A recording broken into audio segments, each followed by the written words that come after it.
Hey guys, welcome back to the channel. This is story about what if banished Naruto abandoned by Kushina part 1. Before I start, please do support for more amazing content and comments for part 2. Do consider to subscribe my channel and share my video to your friends and check out the description as well. Let's start the video. Konoha Council Chambers several days after the success of Sasuke Uchiha retrieval mission. Naruto Uzumaki stood right in front of the entire council of Konoha, consisting of both shinobi and civilian parts, with 3 counselors Hamura, Koharu and Danzo sitting right in front of him, with the current 5th Hokage, Tsunade Senju, looking at him with tired, saddened and practically defeated look. Young genin of Konoha felt of himself many glares and fury of the council. From both the shinobi and civilian sides, with civilians not hiding away the hatred, spite and some kind of sick satisfaction at seeing the Kyuubi Jinchuriki in bandages, with a sling and just barely visibly alive.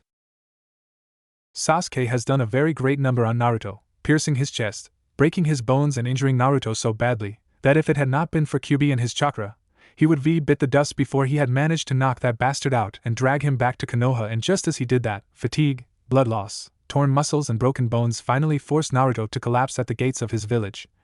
And the last thing he saw before passing out was Sakura and Kakashi running towards them, followed by Tsunade-chan and Shizune-chan. With that sight, Naruto was sure that he had completed the mission and everyone would thank him, and with those thoughts, he passed out. Unfortunately for the blonde-orange-loving goofball, when Naruto woke up several days later, he found himself as an object of unified hatred and fury of practically all of Konoha. Not even an hour after he awoke, Sakura had come to visit him, and Naruto greeted her with a smile and cheer, but all he received were 2 punches in his face and a broken nose, followed by proclamations of hatred, endless berating and statements of Naruto breaking his promise to Sakura about bringing Sasuke back to her. Unharmed Naruto didn't have either strength, will, nor opportunity to answer back, before Sakura left Naruto, calling him a demon and a monster that brought back bad memories of many, many times when Naruto had been called that way, and along with blood flowing out of his broken nose, tears came as well, the feeling of betrayal and suffer creeping its way into his heart again. Over the course of the day, Naruto had received many guests, and all were worse than the last one. Shikamaru, the leader of the mission and one of the few people that Naruto saw as a friend, had berated the young blonde on his recklessness, brutality and deceit that Naruto had used for so many years. As Shikamaru revealed to Naruto that now everyone knew that he had Kyuubi in him, this revelation came to Naruto as a shock and a stab in the heart, as Shikamaru called Naruto not only an idiot, but also a cheater, thinking that the reason for Naruto's abilities was all attributed to Kyuubi. After he left, the rest of the teams also came in, calling out Naruto on him being a Kyuubi holder and his seeming cheating in everything. It hurt like hell for Naruto to hear them all call him out a cheater, traitor and worse. With the being convinced that Naruto had tried to kill Sasuke instead of bringing him back, they didn't care for Naruto's side of the story, none of them, with each and every berating and shouting. Naruto's fragile beliefs in his friends, good of the people and even the will of fire crumbled and eroded away by the time evening rolled in. Almost every genin of his class had visited Naruto and gave him a lashing of his lifetime, with only those that were still critically injured and Hinata not paying him a visit.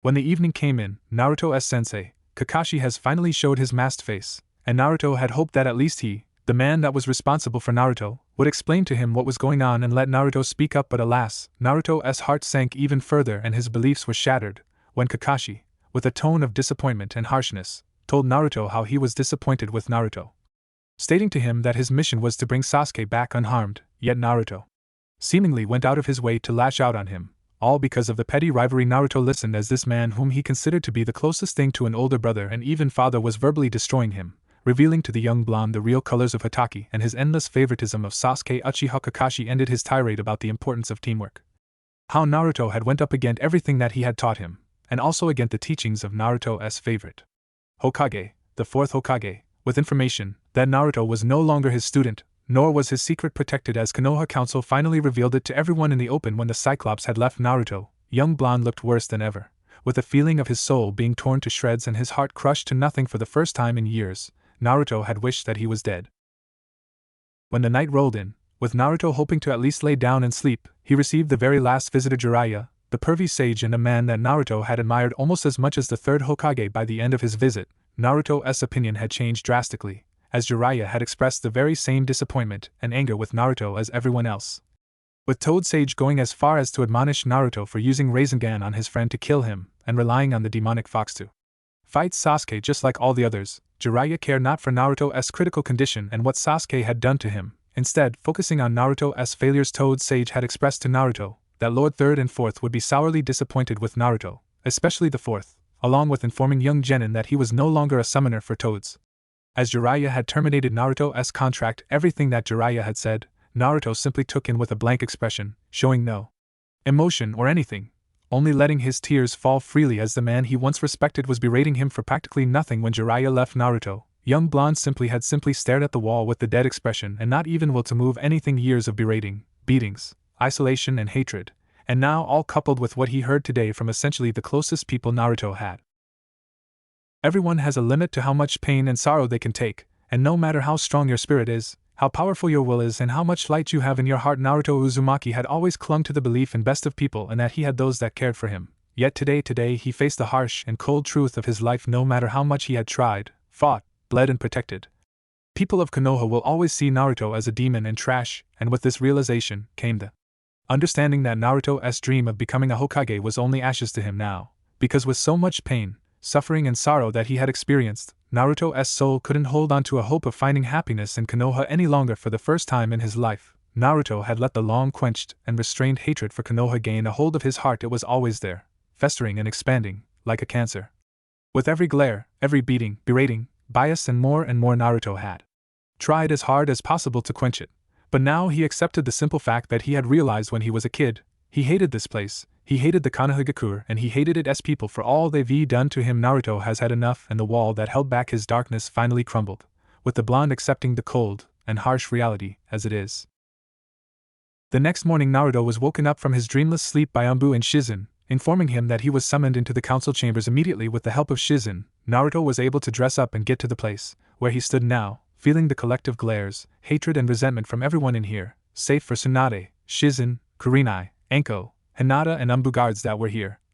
As Jonins were also summoned here, along with heirs of clans and current generation of Genins, including Sasuke, who was looking at Naruto with a victorious smirk and arrogance that couldn't be hidden away even by a Hokage mountain. Out of everyone in the room, Kurinai and Anko Mitarashi were looking at the bandaged and battered boy with unhidden sadness and sympathy, with Kurinai, much to everyone's surprise, practically having tears in her eyes, while Anko was supporting her.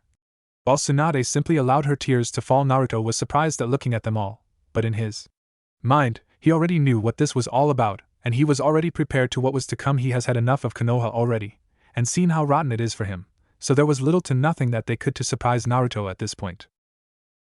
Genin Naruto Uzumaki, in light of your atrocious behavior towards Konoha, dishonorable actions in the field, attempted murder of clan heir and fellow shinobi of Konoha, Sasuke Uchiha, usage of A-rank kinjutsu and endangerment of Hidden Leaf Village by releasing QB's chakra.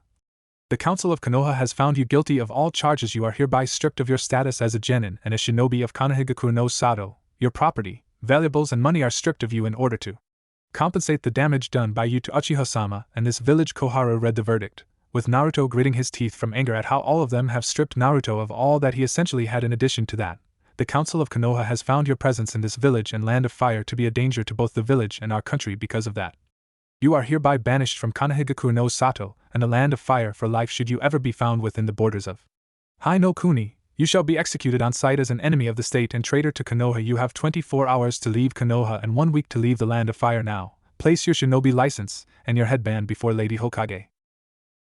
Naruto's bangs of hair hidden away his eyes, but his entire frame was speaking of one thing: unbridled hatred and fury, the sick satisfaction of civilians, shinobi council's smirks, the victorious looks of Sakura, Sasuke and counselors towards him, all and far more was making Naruto utterly furious, yet he contained it all in himself. This village has practically destroyed him, making sure to kill him since he was an infant, and now it had achieved what it always strived for, while he was stupid and idealistic enough not to see it from the day one. Slowly, with a pain in his muscles and bones, Naruto made his way to Tsunade, who looked at him without hiding away her own pain and suffering.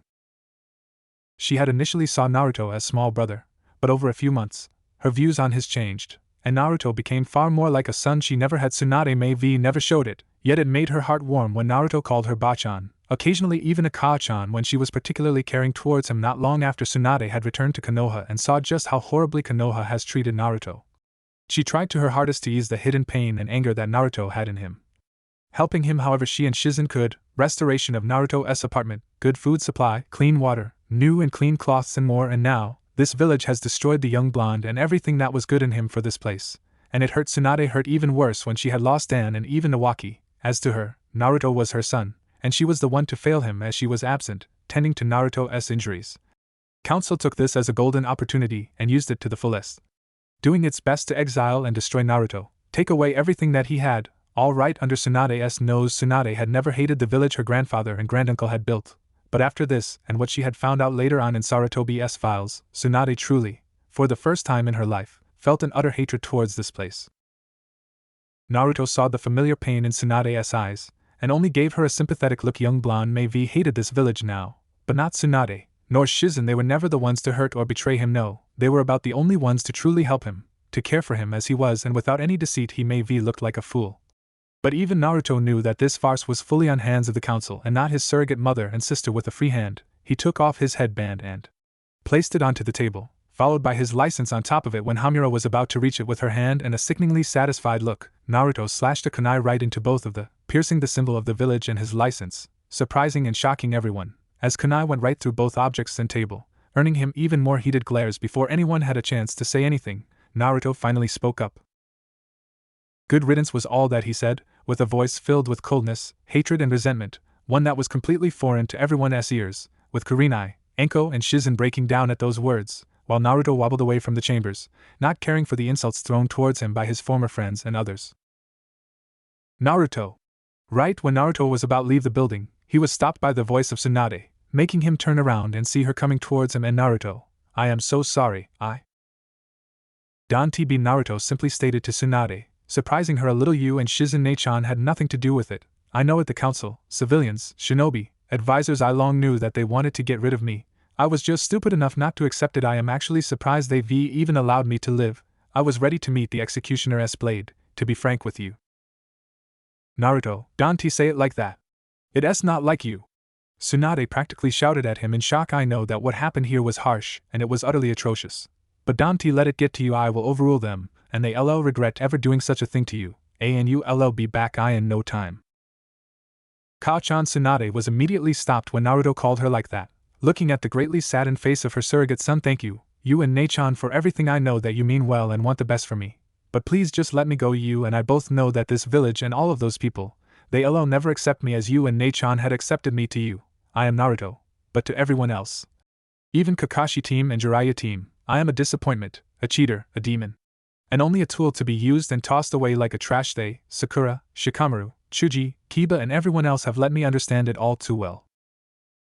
Tsunade was shocked when she heard of it, instantly understand what had happened. Naruto had been visited by all of them and must be received on hell of a verbal lashing out that it had finally broke her favorite blonde. Tsunade was gripping her fists and stopping herself from going right towards all of them and snapping their necks one by one, followed by their parents and friends for doing such a thing. Hell.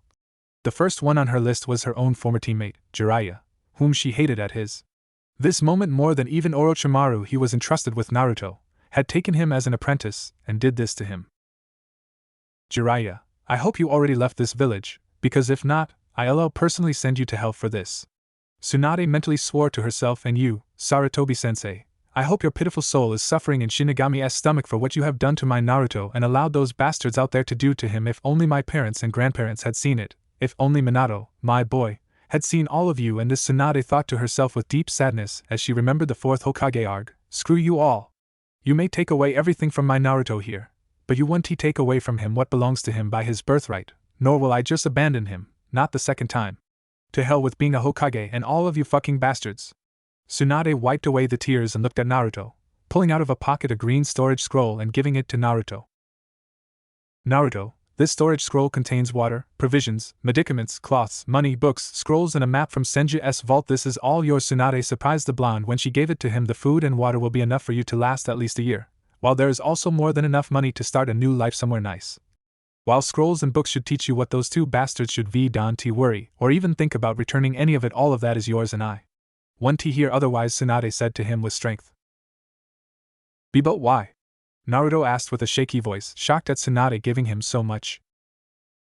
Because you deserve it all, Naruto. Tsunade simply said to him, kneeling down to him and pulling him into a warm, motherly hug, with tears again flowing out of her eyes. Why you just stay safe out there, okay? I'll send out Katsuyu to you with letters and if you need anything, just ask, okay? Naruto, with a shaky hand and small tears of his own, embraced his surrogate mother. Okay Kachan, thank you, Naruto said to her, with Tsunade looking at her surrogate son with a small smile and tears speaking up to him. And Naruto, inside the scroll, there is a map with the detailed paths and directions to a particular place I've marked for you. I want you to unseal it once you leave the village and far away from it. Tsunade instructed him. When you are feeling well enough, travel to the place marked there. And what of that place? Naruto asked of Tsunade. It is the Yuzushigakure, the land of whirlpools and ancestral home of Clan Uzumaki, your clan and clan of your mother and my grandmother. Naruto looked at Tsunade with wide eyes. The place may have been reduced to rubble and ruins by Iwa, Kiri and Kumo many years ago, but they failed to destroy what is hidden away there, the legacy of Uzumaki and Senju clans, and I entrust it all to you. Naruto, use it how you see fit. Naruto nodded to her with a smile, before Tsunade pulled out 2 envelopes. With the stamps of Hokage on first one and one of Clan Senju on another. Naruto, when you get to Yuzushigakure, I want you to open them. I know you have many questions about both your parents, the Kyuubi and much more, and I hope that in those 2 letters, you'll find your answers. I am sorry, I wish I could tell you all you wish to hear, I really do, but… It's okay, Ka-chan, I get it. Naruto smiled to her, hugging her one more time before parting with her. I think I will be on my way now. I don't want to spend any more time here than I already have, and I don't want to give them all another chance at lashing out at me. Can you tell Shizune-chan goodbye for me? Of course, Gaki, I'll even send her to you from time to time with Katsuyu. Tsunade smiled to him. Take care of yourself, Naruto. I will, and I am sorry, Ka-chan, Naruto said to Tsunade, surprising her. I know how bad this village has treated you and your family, and I am sorry for forcing you to come here. Don't be sorry for that, Naruto. Tsunade said to him. Don't worry, as long as I am Hokage, I'll keep those bastards away from you, so that they don't get any ideas at getting you back. You just find yourself a life of your own and be happy, really happy, you hear me? Promise me to be happy, okay, Sochi? Naruto was shocked when he heard the woman that had been like a mother to him acknowledges him as her son, before eagerly nodding to her and smiling with tears to her. Good, now go, and I am hoping for the good news in at least 3 years, Gaki. What good news, Ka-chan? Naruto asked of Tsunade, confused. Oh, for the love of about you getting yourself a wife and kids, Yugaki. Tsunade practically shouted at him, shocking Naruto. I want to have grandkids to spoil rotten, and send you with Uzumaki 1T get back without new members, you hear me? Why yes, Ka-chan. Naruto almost winced when she shouted at him, but then he felt the warmth of Tsunade's embrace and how she kissed his forehead. Goodbye, Naruto, go, and live a happy life. Tsunade smiled to him, as Naruto parted away from her and exited the building. A and BU. Hokage shouted, as 10 of Shinobi appeared before her. Nico, Okami, you'll escort Naruto out of the village and protect him while he leaves the land of fire. Anyone who will try to attack him are to be executed. No exceptions. Make sure that he gets to Yuzushigakure safely. Yes, Lady Hokage, as you wish. Both Nico and her partner Okami responded with clear eagerness and enthusiasm, already leaving to do their duty. Lady Hokage, is it wise to Bor had tried to speak up, but he was met with a powerful glare from Tsunade and his comrades from WH. What will council and advisors say? To fucking hell what they say or suggest. I am a damn Hokage and I've had damn enough of their scheming bitching. Tsunade responded to them. Saru, find that traitorous frog of a pervert and get him in my office in 5 minutes. If he resists or refuses, then do whatever is needed to get him safe for lethal force. Lady Hokage, a personal request if I may? Saru, a female clearly from Sarutobi clan. Can I at least break him a leg, or a rib? I promise, he will be in a coherent state upon delivery. Saru, I've already said to you, if he resists, do whatever is needed to get him safe for lethal force. Tsunade could be sworn she saw in Saru's eyes a murderous gleam, though she couldn't fault an if anyone is killing that bastard, that's gonna be me. Tora, Taka, you are now on surveillance of Sasuke Uchiha. He tries to even get close to any of the gates or shows any signs of leaving, I authorize you to detain him with extreme prejudice and send him to prison, got it? With pleasure, Lady Hokage both responded, feeling especially vindictive for the young blonde whose suffering they witnessed today, leaving already. The rest of you, carry on as you were. The rest of the nodded and disappeared, with Tsunade seeing Kakashi and Haruno Sakura already coming to see her. Hataki, Haruno, what do you two want, and be quick about it. Lady Hokage, I wish to ask you to train my genin Sakura. Haruno as a medical nin, since Kakashi had begun with his usual eye smile, but he was immediately shut down. Denied. I will never train this disgrace of a kunoichi in arts of medicine and surgery, never in my entire life. Tsunade harshly and mercilessly replied, shocking Kakashi and Sakura. But Lady Hokage, I have a perfect control of CH chakra, and my grades W are at the top of the class, and Kakashi-sensei. Sakura tried to defend her position, but Tsunade didn't give her any room for argument. And I am your Hokage, Haruno, And if I say no, then it stands, period. And as for you two, and that precious Uchiha of yours, your Team 7 will now be on D-rank missions for the entirety of the next 6 months. Half of your earnings will be exempt from you in favor of the Konoha orphanage, while Sasuke Uchiha's earnings will be only 1/5 from the missions. Additionally, you are prohibited from entering the next 2 Chunin exams. And as for you, Kakashi, all of your earnings from those D ranks and your next 20 C ranks, because you will only stick to them from now on, you will be sent to orphanage, understood? Tsunade gave them the death glare, shocking them. Lady H. Hokage, why you can just. I can, and I already did, Hataki, so shut it. And if you think the council will be able to overrule me, think again. Suggest you spend this time teaching your genin some actual training instead of those teamwork exercises, because Sakura Haruno is now on month of probation due to her poor record as a shinobi. If within the said month she does not improve her skills, I'll personally boot her out of the shinobi program and deny any appellations about return. And until the probation is over, no other shinobi of any specialization will give her any training. The criteria for completion of the test I'll give you later, Hataki, so you best get to work, because if she fails, then I will consider it as an evidence of your incompetence as a Jonin shinobi, and there will be a suitable punishment for this for you. As for your favorite Uchiha, I'll be placing a special traitor mark upon him, so as to make sure that pathetic excuse for shinobi doesn't escape again, and if he does, you know what will happen with him. Down to you?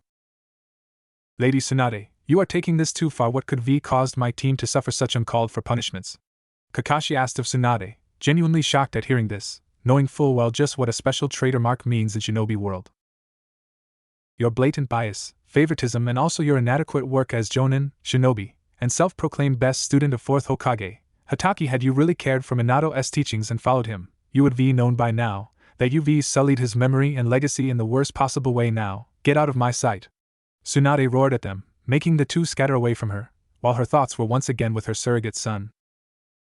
Take good care of yourself, Naruto, and I hope you are watching over him. Minato, I am very sorry I had failed you, and I hope you'll forgive me, my boy. Tsunade thought to herself, as she went towards her office, where she was greeted already by the sight of Sara literally tying up Jiraiya to the chair, while the Toad Sage was struggling to get out, but it wasn't easy with a broken leg and arm. Lady Hokage, as you have requested, Sara pointed at Jiraiya, with Tsunade nodding to the girl and letting her go. Hey Tsunaheim, what's the big idea? If you were looking forward to spending some quality time with me, you should just asked me. Jiraiya spoke up in an insulted, yet perverted way. Just tie me down and we'll. Jiraiya, I am tired of all those hints of yours now. What you are going to do is tell me everything you and our bastard of a teacher have done to Naruto, and Kami save you. If you try to sway your way around, I will make you wish you died, understand? Tsunade cracked her fists, and was ready to make her former teammate suffer. T.S. Tsunade, WHYD done TUCC calm down and WE just sit down I in a bar, like we used to. And Tsunade's right leg connected with Jiraiya's broke one, and a single kick was enough to shatter the bone even further. RGH. Fine. Okay, I'll talk, just don't talk, and best pray to your toads I don't kill you afterwards. Tsunade threatened him with full seriousness. 7 years later. Land of Waves. Land of Waves, once a destitute backwater country under the heel of a mighty tycoon, now is a prosperous trading nation, with ports and markets always bursting with dozens of merchants, businessmen and traders from all over the globe and all of elemental nations. There is no better trading hub than this nation.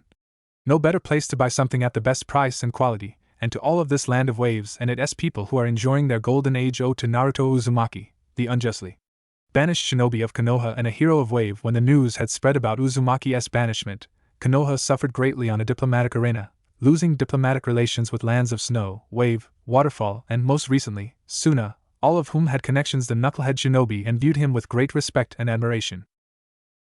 Especially sensitive and painful was the diplomatic blow from Suna, which had managed to regain and greatly strengthen its position after the failed invasion and manipulations of Orochimaru Gaara, the 5th Kazekage, has taken up office about 5 years ago and has put every effort to regain positions of Suna and strengthen them, succeeding in it, along with proving himself as not just capable, but also respectable and strong Kazekage. He mended the relations between Suna and IWA, opening trade with them and even signing up a defensive pact with them, effectively ending the previous one with Konoha in favor of establishing better relations with IWA, Wave, newly reformed Kiri, and even Kumo. That blow to the pride and prestige to Konoha is still very fresh and won't be forgotten anytime soon, that is for sure.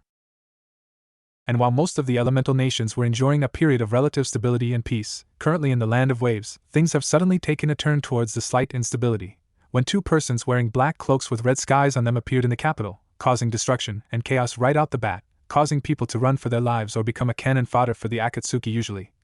Members of the elusive Akatsuki act with restraint and stealth, yet this particular pair has traveled all the way to the wave for a specific reason: collect a very hefty bounty on Hanzo Hattori, an S-rank Ronin, a shinobi without a village, but not a nukenin, who had played a critical part in Kiri's civil war, as well as in Izu's civil war, which swept through country when 4th Mizukage murdered Daimyo and his entire family. Once a relative unknown, Hanzo appeared in Kiri over 6 years ago and steadily became one of the deadliest allies of current 5th Mizukage and current daimyo of Mizu, Ieyasu Tokugawa, earning himself titles such as Kirigakyu no Oni and Kagen no Shur, first one earned after Hanzo single-handedly killed over 150 Kiri shinobi, within an hour. And second after he killed the 4th Mizukage in single combat. The war had ended about 4 years ago, yet Hanzo continued his work as Ronin, providing his services to first the rebuilt Kiri, then Kumo, later Iwa, and then Tsuna, earning himself a reputation as a reliable, honorable and resourceful shinobi. Konoha had also tried to offer him to come to their village and work for them, but much to their dismay, Hanzo refused every time, stating that he wanted nothing to do with them. Toad Sage Jiraiya had tried to track down Hanzo once, but only ended up drawing to himself attention of Iwa's and Kumo's shinobi corps, who were all too happy to repay their debts to Hanzo. Only about 2 years it became known that Hanzo presides in Wave, which is where Akatsuki have decided to go and get the elusive Ronin. Kakuzu of Jiangsu and Haiden had thought that Hanzo's reputation was exaggerated and he would be taken down by them easily. They were proven wrong, badly, as Hanzo quickly appeared before them and somehow not only transported them out of the center of the capital and onto a clearing, but was overwhelming the pair and driving them both to their ends. Kakuzu had already lost 3 of his hearts and was running low on chakra and endurance, while Haiden had been incapacitated by Hanzo early on by a very powerful genjutsu of some sorts. Kakuzu had tried to get to Haiden and break it, but it proved futile as Hanzo intercepted him and it cost him 2 of his masks and hearts already, and now he is stood in his long-range form with sticks all over him, while his opponent, dressed in a black sleeveless samurai shirt with red trimming on its edges, underneath which was an armored torso plating, with a black mesh bodysuit, shoulder and wrist guards on them, while hips were protected by samurai-like light armor with a black umbu pants, leg guards and closed boots. On the back of the shirt was a symbol of a raging red tornado made in a way of red 7-pointed shuriken surrounded by numerous handless blades. Hanzo himself possessed black, with a bit of silver, spiky hair, with a tail behind his head and 2 spiky bangs on either side, blue, closer to silver eyes and a black featureless face guard that covered all beneath the eyes. In his hand he held a katana with a black handle and a slightly longer than usual blade, while the additional sword rested on his right hip. Hanzo looked at his battered opponent, sheathing his sword and speaking up. "From what I can tell, you only have enough chakra left for 4 more minutes in that form, no less," Hanzo noted out, looking at Kakuzu. "I can simply stall you until you run out, but that would be too risky on my part." "True enough, and I can't take any more risks." Kakuzu sent out his stitched arms right towards Hanzo, using it as a diversion, while his hidden lightning mask deals the finishing blow from behind Hanzo. Hanzo saw the stretched arms making way right towards him, but he also sensed how Kakuzu's last mask was charging up its blast from behind and shooting at him. Deciding to finish this fight, Hanzo swiftly made a series of 4-hand signs, channeling out of his body chakra. "Wind style, Raisin K's," Hanzo mentally said to himself, as the wind particles, charged up with his chakra, began to spin around him, forming a dome of lightning-fast microscopic blades that shredded Kakuzu's arms and stitches into nothing, along with protecting Hanzo from the lightning blast of Kakuzu's mask. Immortal Bounty Hunter roared in utter pain, as his arms were destroyed and he lost any ability to cast his jutsu. As the dome of Raisin K's dissipated, Hanzo turned his attention to the last mask of Kakuzu, disappearing out sight for a second, and reappearing right in front of it, followed by a quick series of signs, charging up his chakra.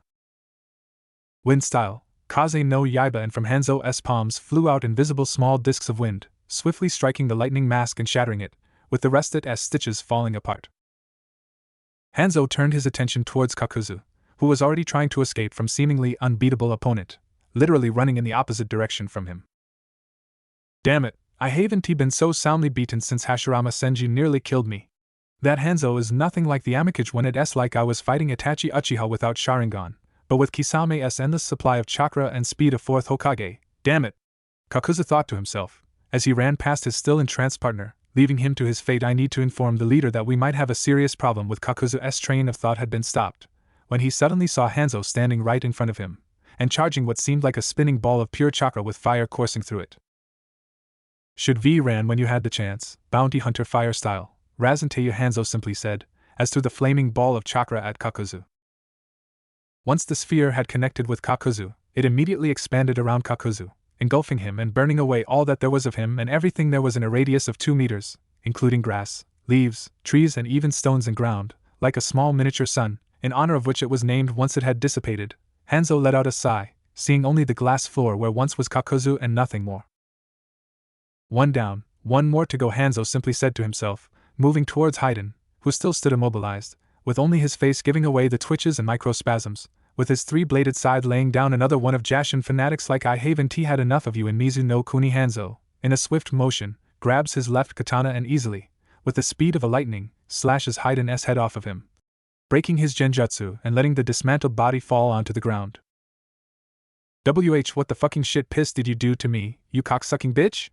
Haydn immediately shouted at Hanzo, seeing his head laying on the ground and his body near him. Do you know what I'll do to you when I get my hands on you, you motherfucker? No, because you won't have a chance. Hanzo took out of his shirt a black featureless scroll and opened it up, revealing a very accurate and strong sealing encryption on it, making a series of one-handed seals. Uzumaki's secret Fuinjutsu, demonic void prison. And as Hanzo said that, a black demonic hand reached out of the scroll and grabbed a hold of Haydn's head, pulling it inside of the scroll, with the symbol of Oni appearing in the center of a circle after the sealing was complete, before Hanzo closed the scroll and put a powerful protection seal upon it, so as to prevent its opening. Taking away the scroll, Hanzo let out a sigh that carried a bit of tiredness in it, as while it may have been a relatively favorable fight on his part, it was still a tough one nonetheless, especially considering that those two were from the Akatsuki. He was counting himself lucky today that he faced off against Kakuzu and Haydn, who had long managed to establish themselves a fearsome reputation in Underworld and all across the elemental nations. It is always easier to fight off against the enemies that are famous, since their abilities are known at least in scarce details, and those two weren't the stealthiest lot. So Hanzo, knowing that he would eventually become a target of the Akatsuki, prepared himself for an occasion. Still, he was extremely lucky that they not only were among the weaker Akatsuki, but also underestimated him, badly however, while he may have won this match. Their appearance here means only one thing for him and his family. There'll be others, and next time they'll probably send someone of a better skill, much better. Hanzo thought to himself, as he made a series of hand signs fire style, AO, and with that, he spit out of his mouth a flame of blue fire and engulfed with it the body of Haydn. Standing over it, and watching how the dismembered corpse turned to ashes and never to return. Considering that a single Ronin has managed to kill both Akatsuki members at the same time, they will most certainly send those that are the most proficient and dangerous to deal with, and since I don't know who is at their top yet, I can only prepare for the arrival of Itachi and Kisame, and neither of the two could easily kill Kakuzu and Haydn, so it won't be a walk in the park with them, especially not with Itachi, and worst of all this, we'll have move out of here. And soon Hanzo let out a second sigh, knowing full well what a pain it's going to be for him and his family now. Well, point standing around here, the girls must be going crazy with worrying out at home. And with that said, Hanzo disappeared in a flash of black and red. Hanzo's house. Appearing in front of a two-flowered wooden house, a relatively modern-looking one, but not an excessive or too expensive-looking either, Hanzo removed the face guard off of him and went straight to the door. Opening it up, Hanzo was immediately greeted by the sight of two women, both looking ready for a fight, but immediately relaxing at seeing him. The first one was a young, beautiful-looking blonde woman with long blonde hair flowing freely, dark eyes and red lipstick, wearing a short-sleeved black and purple blouse and black pants, both of which had a design similar to clouds on them. The young woman relaxed, seeing her husband, as her nails shrunk back, and two blue flaming tails disappeared, smiling with a relief at him. The second woman had long, bright red hair and large, pupilless eyes. She wore an elaborate, high-collared white kimono with the Yuzushiogakure symbol on the back of the obi, which was tied around her waist. Her hair was bright red, long and spiky, and reached to her waist. Behind her she too had calmed down, and went straight ahead to hug her husband, along with the blonde woman, speaking up. "You are here," she simply said to him, but with care and love in her voice. "You should let us both go with you, and who would stay to look after the house, after Yasaka and Masamune and Kurama?" he asked of his first wife, Kurama, or otherwise known as Kyubi no Yoko, who stood in her human form, which she modeled after her first host, Mito Uzumaki, whom Kurama greatly respected, loved and admired. "You would killed me if something happened to either of them, and you know it." "Still, leaving us out here in dark," spoke up Yujitoni, a former kunoichi of Kumogakure and Jinchuriki of Nibi, declared long dead after her own battle with the Akatsuki 4 years ago, but saved by the man who holds her now. "We could left Matatabi with them and go with you." "Mao, don't you talk like that, Yudi-chan. I too was worried sick for our Naruto in here and wouldn't leave him out, but kids are also important," came the voice of a young beautiful-looking woman with black and blue hair, wearing a sleeveless blue dress with a black pattern on it, showing off her figurine and tattooed legs and arms in pattern of stripes, with right eye of yellow and left of green, and with seeming tattoos of cat-s whiskers.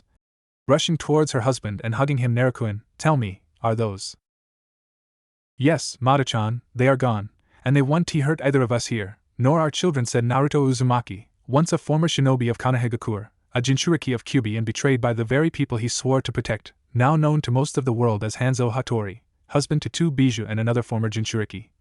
Father to 2 children and one of world's strongest and most dangerous shinobi, and I won't let them, never. Throughout 7 years of his life, Naruto has went through a lot of things, having grown, both in height and personality, maturing in the harshness of the outside world, gaining wisdom in life and knowledge of his ancestral clans. Uzumaki and Senju, he went through one hell of a journey before he got where he is right now, and his first stop on that journey was Yuzushiogakure. The ruins of once mighty and proud hidden village of Uzumaki clan. At first glance, Naruto didn't believe he would gain anything there, but Tsunade was right, as she had left him instructions to him on how to get to one place that Uzumaki had preserved the most, the hidden temple of Sage of 6 Paths, where the most valuable and precious things that Uzumaki had kept, something that all nations in the world craved, yet only Naruto had access to. The great Uzumaki library, housing hundreds and hundreds of scrolls, books about ninjutsu, taijutsu, genjutsu, kenjutsu, and the most valuable of them, fuinjutsu, the knowledge of over 10 generations of Uzumaki, Senju, and even Otsutsuki Hagoromo himself was at Naruto's disposal. With a determination matched only by his desire to learn, to grow stronger and surpass what he once was, Naruto took to all of it like a fish to water. While for the most people it would take 100 years to learn what Naruto had learned, for him it was only a couple of years, with his shadow clones, natural talent to learning things, Uzumaki blood and Kurama's help, who, despite Naruto's initial disbelief, was not just friendly with him, but also very much interested and adoring of him. Caring for the blonde, very much the reasons to that, along with a great number of revelations about Konoha, his past and his time in Konoha came only later, practically at the end of his stay in Yuzushiogakure, and they had only cemented what Naruto had made himself into, transforming a blonde, loud-mouthed idiot into a true definition of shinobi, with knowledge and legacy of his clans in him. When he had left Yuzu for the world, Naruto was far smarter and more mature than before, knowing that as a Jinchuriki he would be prime target not only for Akatsuki, but also to other villages. Naruto changed his looks, getting rid of his whisker marks completely, changing his hairstyle and color, cloths and even personality, creating who would eventually be known as Hanzo Hattori. A ronin that helped put an end to chaos in Mizuno Kuni, earned a reputation of one of the most feared shinobi on the continent, and more. Naruto didn't think he would end up becoming who he is now, but he was glad that he did, as he helped put an end to 4th Mizukage and his reign of terror. With Ieyasu Tokugawa unified the collapsing nation, saved the 3rd Setsukage from an assassination by Han, a fellow Jinchuriki that went rogue. Gave Gaara peace with Shikaka through modifying his seal to the same level as Naruto's, and not to mention many various things he has done to Kumo, Iwa, Suna, Kiri and others. But probably the most important things in his life that he had achieved were falling in love with Kurama, Yujito and Matatabi, and fathering Yasaka, his and Kurama's daughter, and Masamune, his and Yujito's son.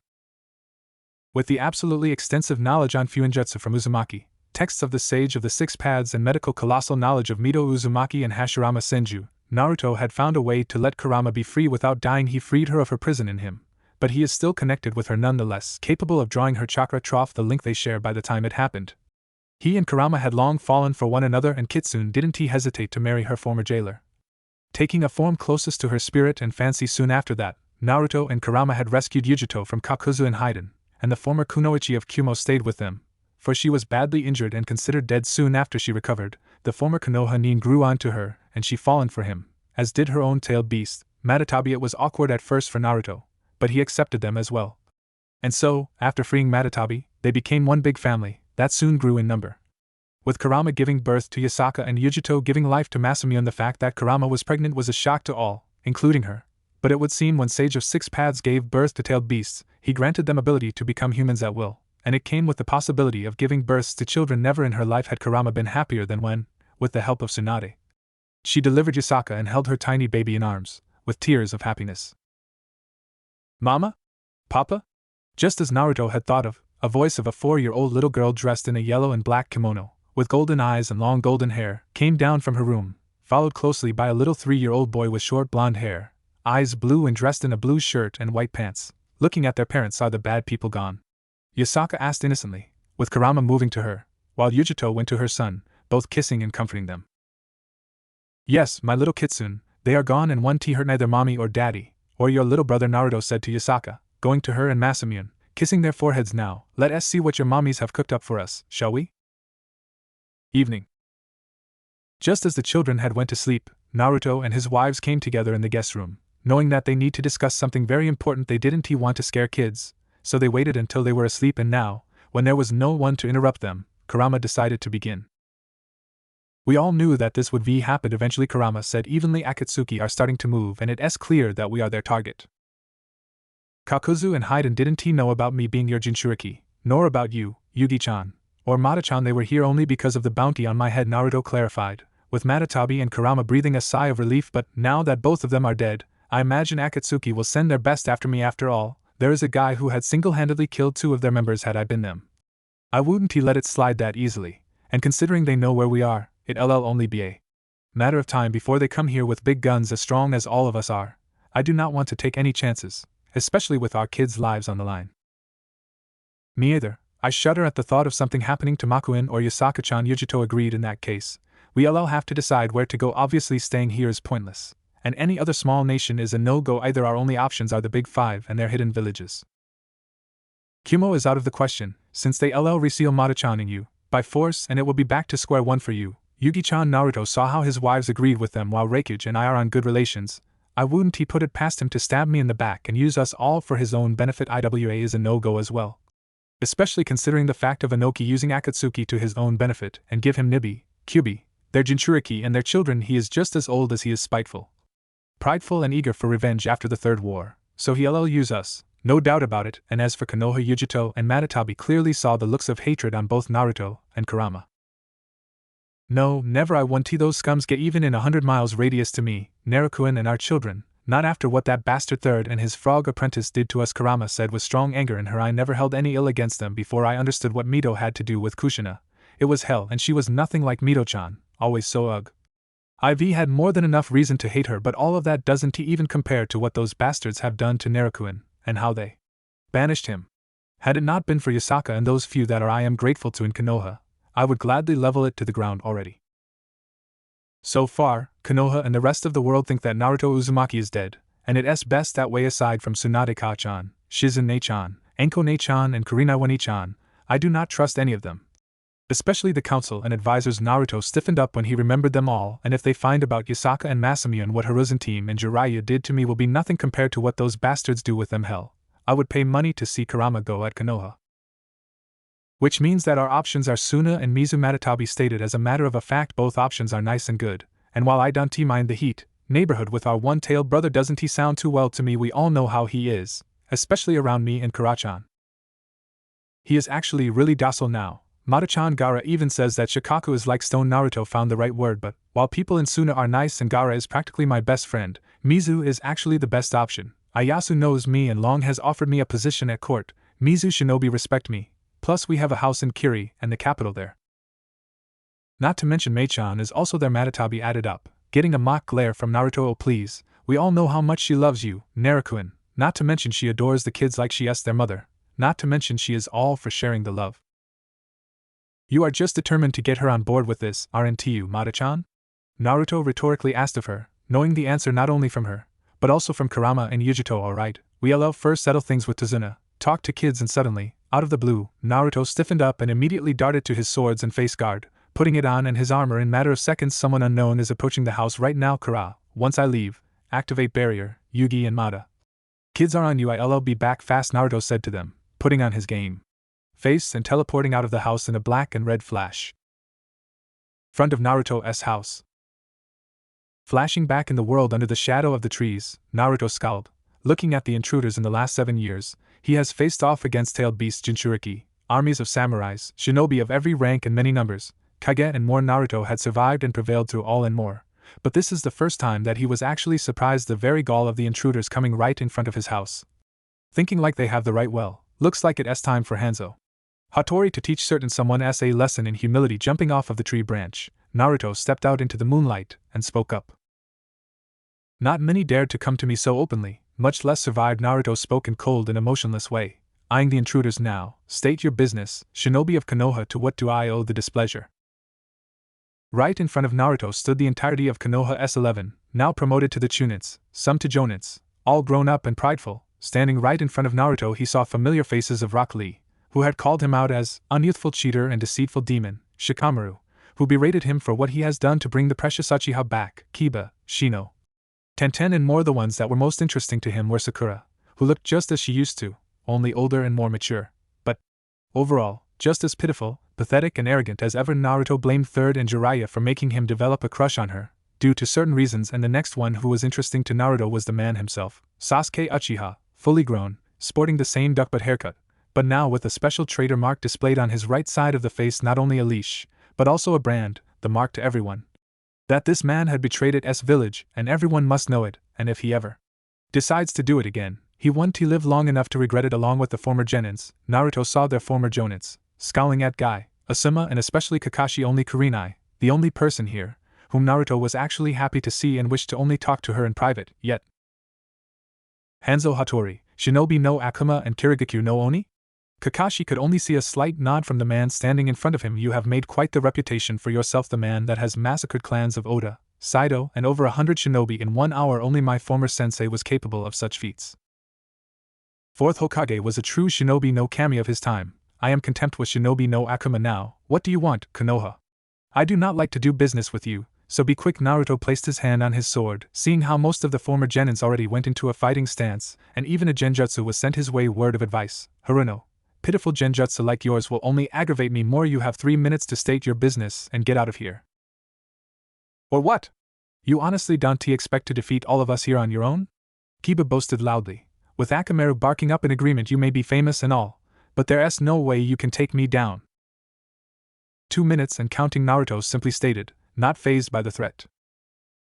Kiba, silence yourself, we are not here to fight. Kurenai glared right at him, turning back to Hanzo Hattori. Hanzo-san, we come here not to fight, but to negotiate. Our Hokage, Lady Tsunade Senju and Council of Konoha, wish to make contact with you and invite you and anyone you wish to bring with you to Konohagakure no Sato. There is a dangerous group known as Akatsuki, all S-rank, one-tailed beasts. One of them is Itachi Uchiha, the man that massacred his own clan. Naruto took a small moniker of pleasure at seeing the scowl on Sasuke's face. Heard of them, met them, fought, and killed a couple of them most recently. Naruto saw the shock on their faces. Your perverted frog isn't the only who has been doing their homework. You want my help in taking care of them. But why should I even bother? As far as I know, your Jinchuriki has long died, so, technically, you are in no danger. That is where you are wrong, Hanzo-san. Naruto heard a new voice, and saw how through the crowd of Genin stepped a red-haired woman with violet eyes, dressed in a Jonin uniform and with an Uzumaki family sword on her hip. Out of sheer sight of her, Naruto scowls and barely restrains himself. My name is Kushina Uzumaki, and my son, Menma Namikaze, is the Jinchuriki of Kyubi. And ask of you to help me protect him, spoke up Kushina Uzumaki, the woman that had given birth to Naruto and abandoned him, in favor of his twin brother, Menma Namikaze. Flashback 7 years and 4 months ago. Naruto's mindscape. Naruto! Stop this! If you pull any more of my chakra, you'll die. Please, Naruto-kun, calm down. Kurama was desperately pleading for her host and poor soul to stop what he was doing, but it was all for naught, and the giant fox was forced to look from her cage how the walls of Naruto's mind and seal were getting destroyed. That woman abandoned alone, I will kill her! Naruto roared inhumanly, more and more chakra of Kurama being unleashed in the real world and his body already transforming into a vessel of red chakra with foxtails starting to come out. Naruto, please, I beg you. Kurama was looking how her host was about to lose his life, and even though with the destruction of this seal she would be free, she did not wish to witness her first friend's death. Damn you, Kushina. Naruto, stop this, or you will. Naruto, that is enough. Suddenly, a new voice came from the folds of the Naruto's mind, snapping his mental projection out of his rage for a second.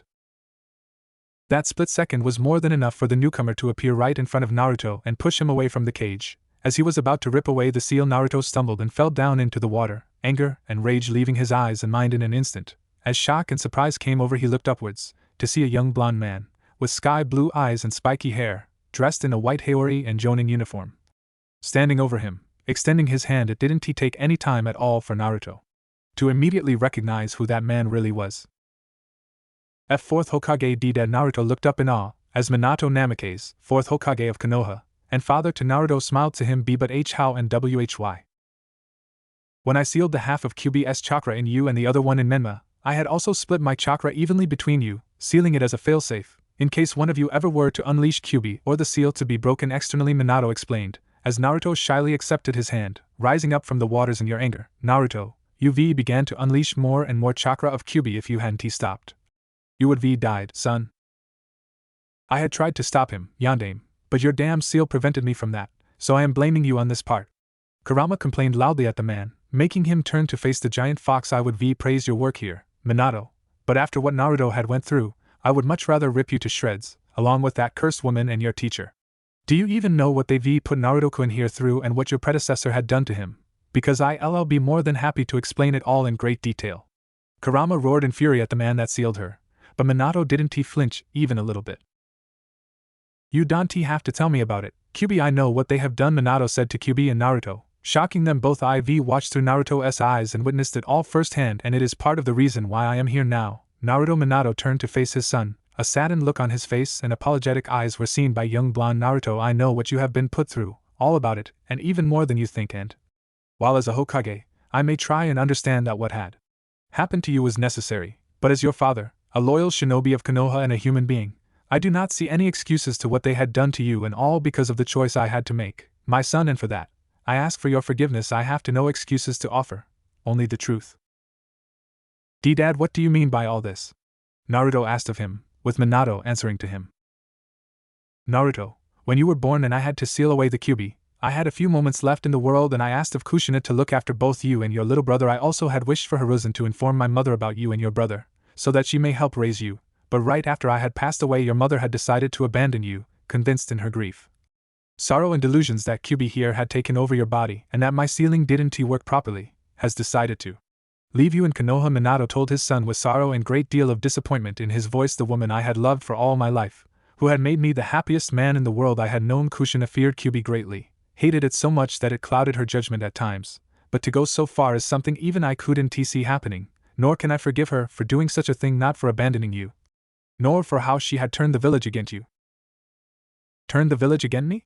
Naruto was confused. Before she left, Kushina had informed clan heads and council of Konoha that Kyuubi has taken over your body and you were no longer her son. Minato saw the utter horror and shock on his son's face. Sandaime and several others didn't believe her, but it was enough for the others, and with that Kushina turned the entire village against you. She even offered a reward for avenging your death at the hands of Kyuubi monster. Naruto simply stood there, frozen in one place and unable to do anything but think about it. His own mother, not only had she abandoned him, but she went as far as to persuade the entirety of his village to start hunting him down. She even offered to pay money for it, for killing her very own blood and son. It now explained to Naruto why the entirety of Konoha had not just hated him, but also hurt him so much. Why there were the beatings, fox hunts and more. Now it made sense to him, and it only made Naruto hate his mother even more than before. Kurama saw how her favorite blonde was starting to slip into more of anger again, her eyes looking at him with great sadness and sympathy, before she spoke up. So Yondaime, and how would you know all of that? I remember that little meeting well, but how did you know about it? Kurama asked an obvious question. Kyuubi, I thought out of all the Biji you were the most intelligent and intellectual, or were Mito Uzumaki's notes wrong? Minato smirked a little, when he saw Kyuubi's look of surprise. Just like you, I had been watching over both of my sons and I know what had been happening. Since Naruto was on that council meeting with Menma in hands of Kushina, I merely stayed away from your sight, which I have to admit, wasn't all that easy. Kurama simply huffed and turned away theatrically, while Minato turned back to speak to his son Naruto. I know how angry you and you have every right to be furious. However, I want you to forget about it, to let it go. What? How can you ask of me to do such a thing, Dad? Konoha, all of my friends, you saw how badly they treated me, how they just spit on me and hurt me, and you want me to let it all go. Do you even know what it's like to? Naruto ranted at his father, who had interrupted him. I know how you feel, because I myself have been in your shoes, son. Naruto immediately stopped, looking with shock at his father. I know how you feel and what it feels like to be left by your mother, abandoned by those that should be protecting you. Believe me, Naruto, I know how it feels like, because I had went through it myself when I was your age, when I found who my parents really were. Why you mean wait, why you said that? Why your mother had sent me here and the letter. Naruto had finally put the dots together. Bibachan. Yeah, my mother, Tsunade Senju, had also abandoned me when I was an infant. Minato confirmed what Tsunade had written to Naruto. Not long after my father's death, she left me in the orphanage and disappeared. I only learned the truth when I was your age from Jiraiya and I was furious, Angrier than I had ever been, I had tracked her down and confronted her about it. But in my rage and anger, I did not even realize that in my obsessive pursuit for answers, I had cost my teammates, my best friends, their lives on the mission. It opened up my eyes and revealed to me a simple truth. Rage and anger over the past will not save you, but destroy you and all that you hold dear. Today I had to let go of the anger, and while it had taken a long time, my mother and I had reconciled and I forgave her. Why are you telling me this, Dad? Do you want me to what, go back to Konoha and forget all those accusations and bad things that had happened to me? To be the same happy-go-lucky dope they all see me as? I have been banished, and if I return, I am a dead man walking then. Naruto shouted at him, with Minato taking it all in. No, Naruto, I am not asking you of that. What Konoha, Sandaime, Jiraiya, Kushina and all of the other have done to you is something I doubt even Sage of Six Paths could forgive. Minato shook his head. I do not ask you to forget it all and forgive them. No, all I am asking of you is to let go of this hatred that is inside of you, quell down your fury and move on with your life. What happened to you was wrong and atrocious, true. But let it not change who you really are and what you want to become. Naruto had seemingly calmed down and looked carefully at his father. I had once hoped that either you or Menma would become Hokage. But after all that I've seen through your eyes and what had happened, I realized that this hope is beyond me now. However, what my real desire and wish was is for my son to find his own way in life, to build his own life, free of chains of anger and rage. To be happy with those closest to him, and not let his past control him. That is what I ask of you, Naruto. Build your own life, but do not let the anger pave your way. Leave behind Konoha and all the nightmares it inflicted upon you, and walk towards the brighter future with no strings attached. My mother had entrusted you with the legacies of both Uzumaki and Senju, and I know that you put it to great use. So, can you do this for me, to live a life free of anger on Konoha? Naruto had listened to his father well and contemplated all that he had heard from him, and, as much as he had wanted to disagree with him because of his fury, his father was right. Leading a life in rage and anger would only result in Naruto becoming someone like Sasuke, an avenger and traitor. A person that cares nothing for the others and even his own life, and Naruto has already seen what revenge and obsession with anger has done to people, him being one of the victims of that kind of people. If he were to slip into the same kind of abyss, he would only become just like the lot of them, the same as the people he despises the most. No, Naruto didn't he want that. Never in his life. His mother and village may have hurt him and nearly destroyed him, but wasn't he going to become just like them? Never. He would build his own life, the life away unattached to Konoha and its corruption. He'll rise above it and be better than Sasuke, Jiraiya and the rest of them if it comes the time when Konoha comes to confront him. He'll face them and show them that he is a far better person than the rest of them, and a much greater shinobi than all of them. He will build his own shinobi path, his true shinobi way of life, and prove to the world that he, Naruto Uzumaki, is not a demon, obsessed with revenge and anger, but a man and shinobi of true value and ideals. Smiling and finally letting go of his anger, Naruto looked up to his father and spoke up. I will, Dad. I'll do that. Naruto smiled to him, with Minato smiling back. You just wait. I'll build my own life and I'll become the best shinobi out there, one that you can be proud to call your son, Dadabayo. Naruto shouted in his usual way, before shutting himself up, while Minato chuckled a little bit at this.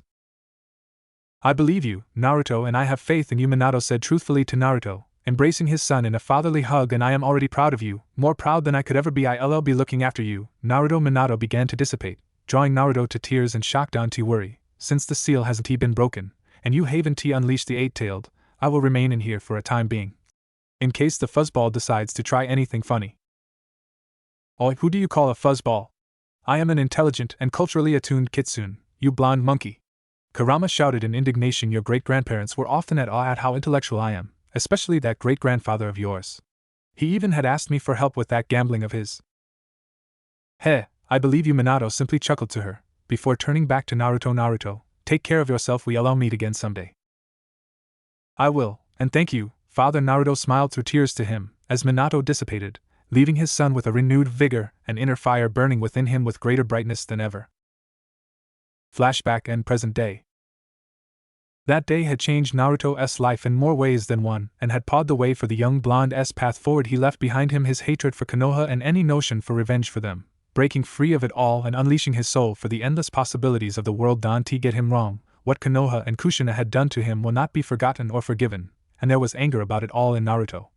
But it would never be the guiding force behind him. Oh no, now he had much different drive for life and growing stronger, to protect his true friends and family. His father had opened his eyes to it, and Naruto will forever be grateful to him for this, because in the end of it all, were it not for his words, he wouldn't have Kurama, Yujito, Metatabi, Yasaka and Masumi. And so, instead of letting his anger sip through him, Naruto pushed it away and simply looked at the Konoha shinobi and spoke up. Protect him? Is he a babe that needs to be breastfed and changed from his diapers? Naruto could clearly see anger in the eyes of his biological mother. If memory serves me correctly, he is about 21 years old, a grown man by all standards. A shame that Naruto did not live to that age. That brought a surprise reaction from everyone, especially from Kakashi, Hinata, Kurenai, Sasuke, Sakura and Kushina. You knew Naruto? Kushina asked of Hanzo in a surprisingly quiet and even desperate voice. Why you knew my son? Bullshit, how come you could knew of the dope? I mean, he has been dead for over 6 years now or close to that, Kiba barked out, ignoring the glares from Hinata and Kurenai.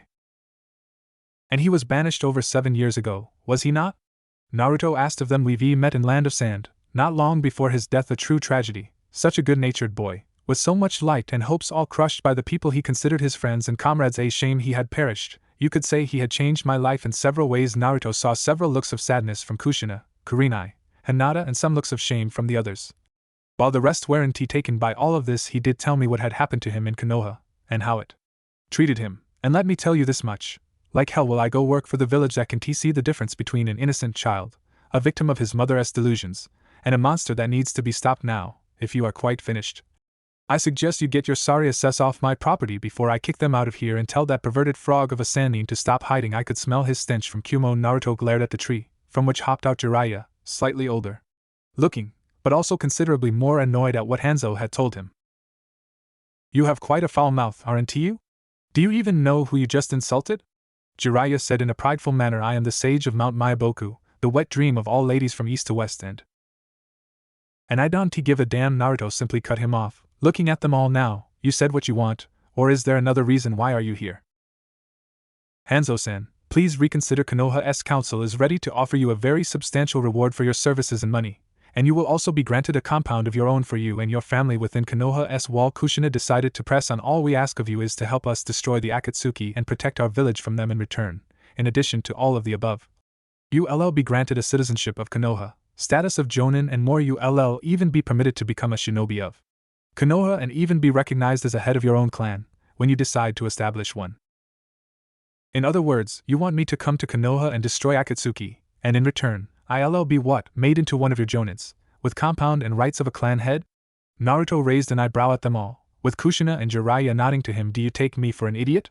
I know that your village has seen its better days and that Iwa and Kumo are eyeing up for a rematch for the past wars, not to mention your alliance with Suna is long over and they are with Iwa and Kiri, and let us not forget that there is also the issue of Odogekure and Orochimaru still being at large after so many years after the invasion. Even with all the clans, talented shinobi, sanins, former and current Jinchuriki of Kyubi, Konoha doesn't stand a chance if all those forces decided to descend upon you all. And your solution to this problem?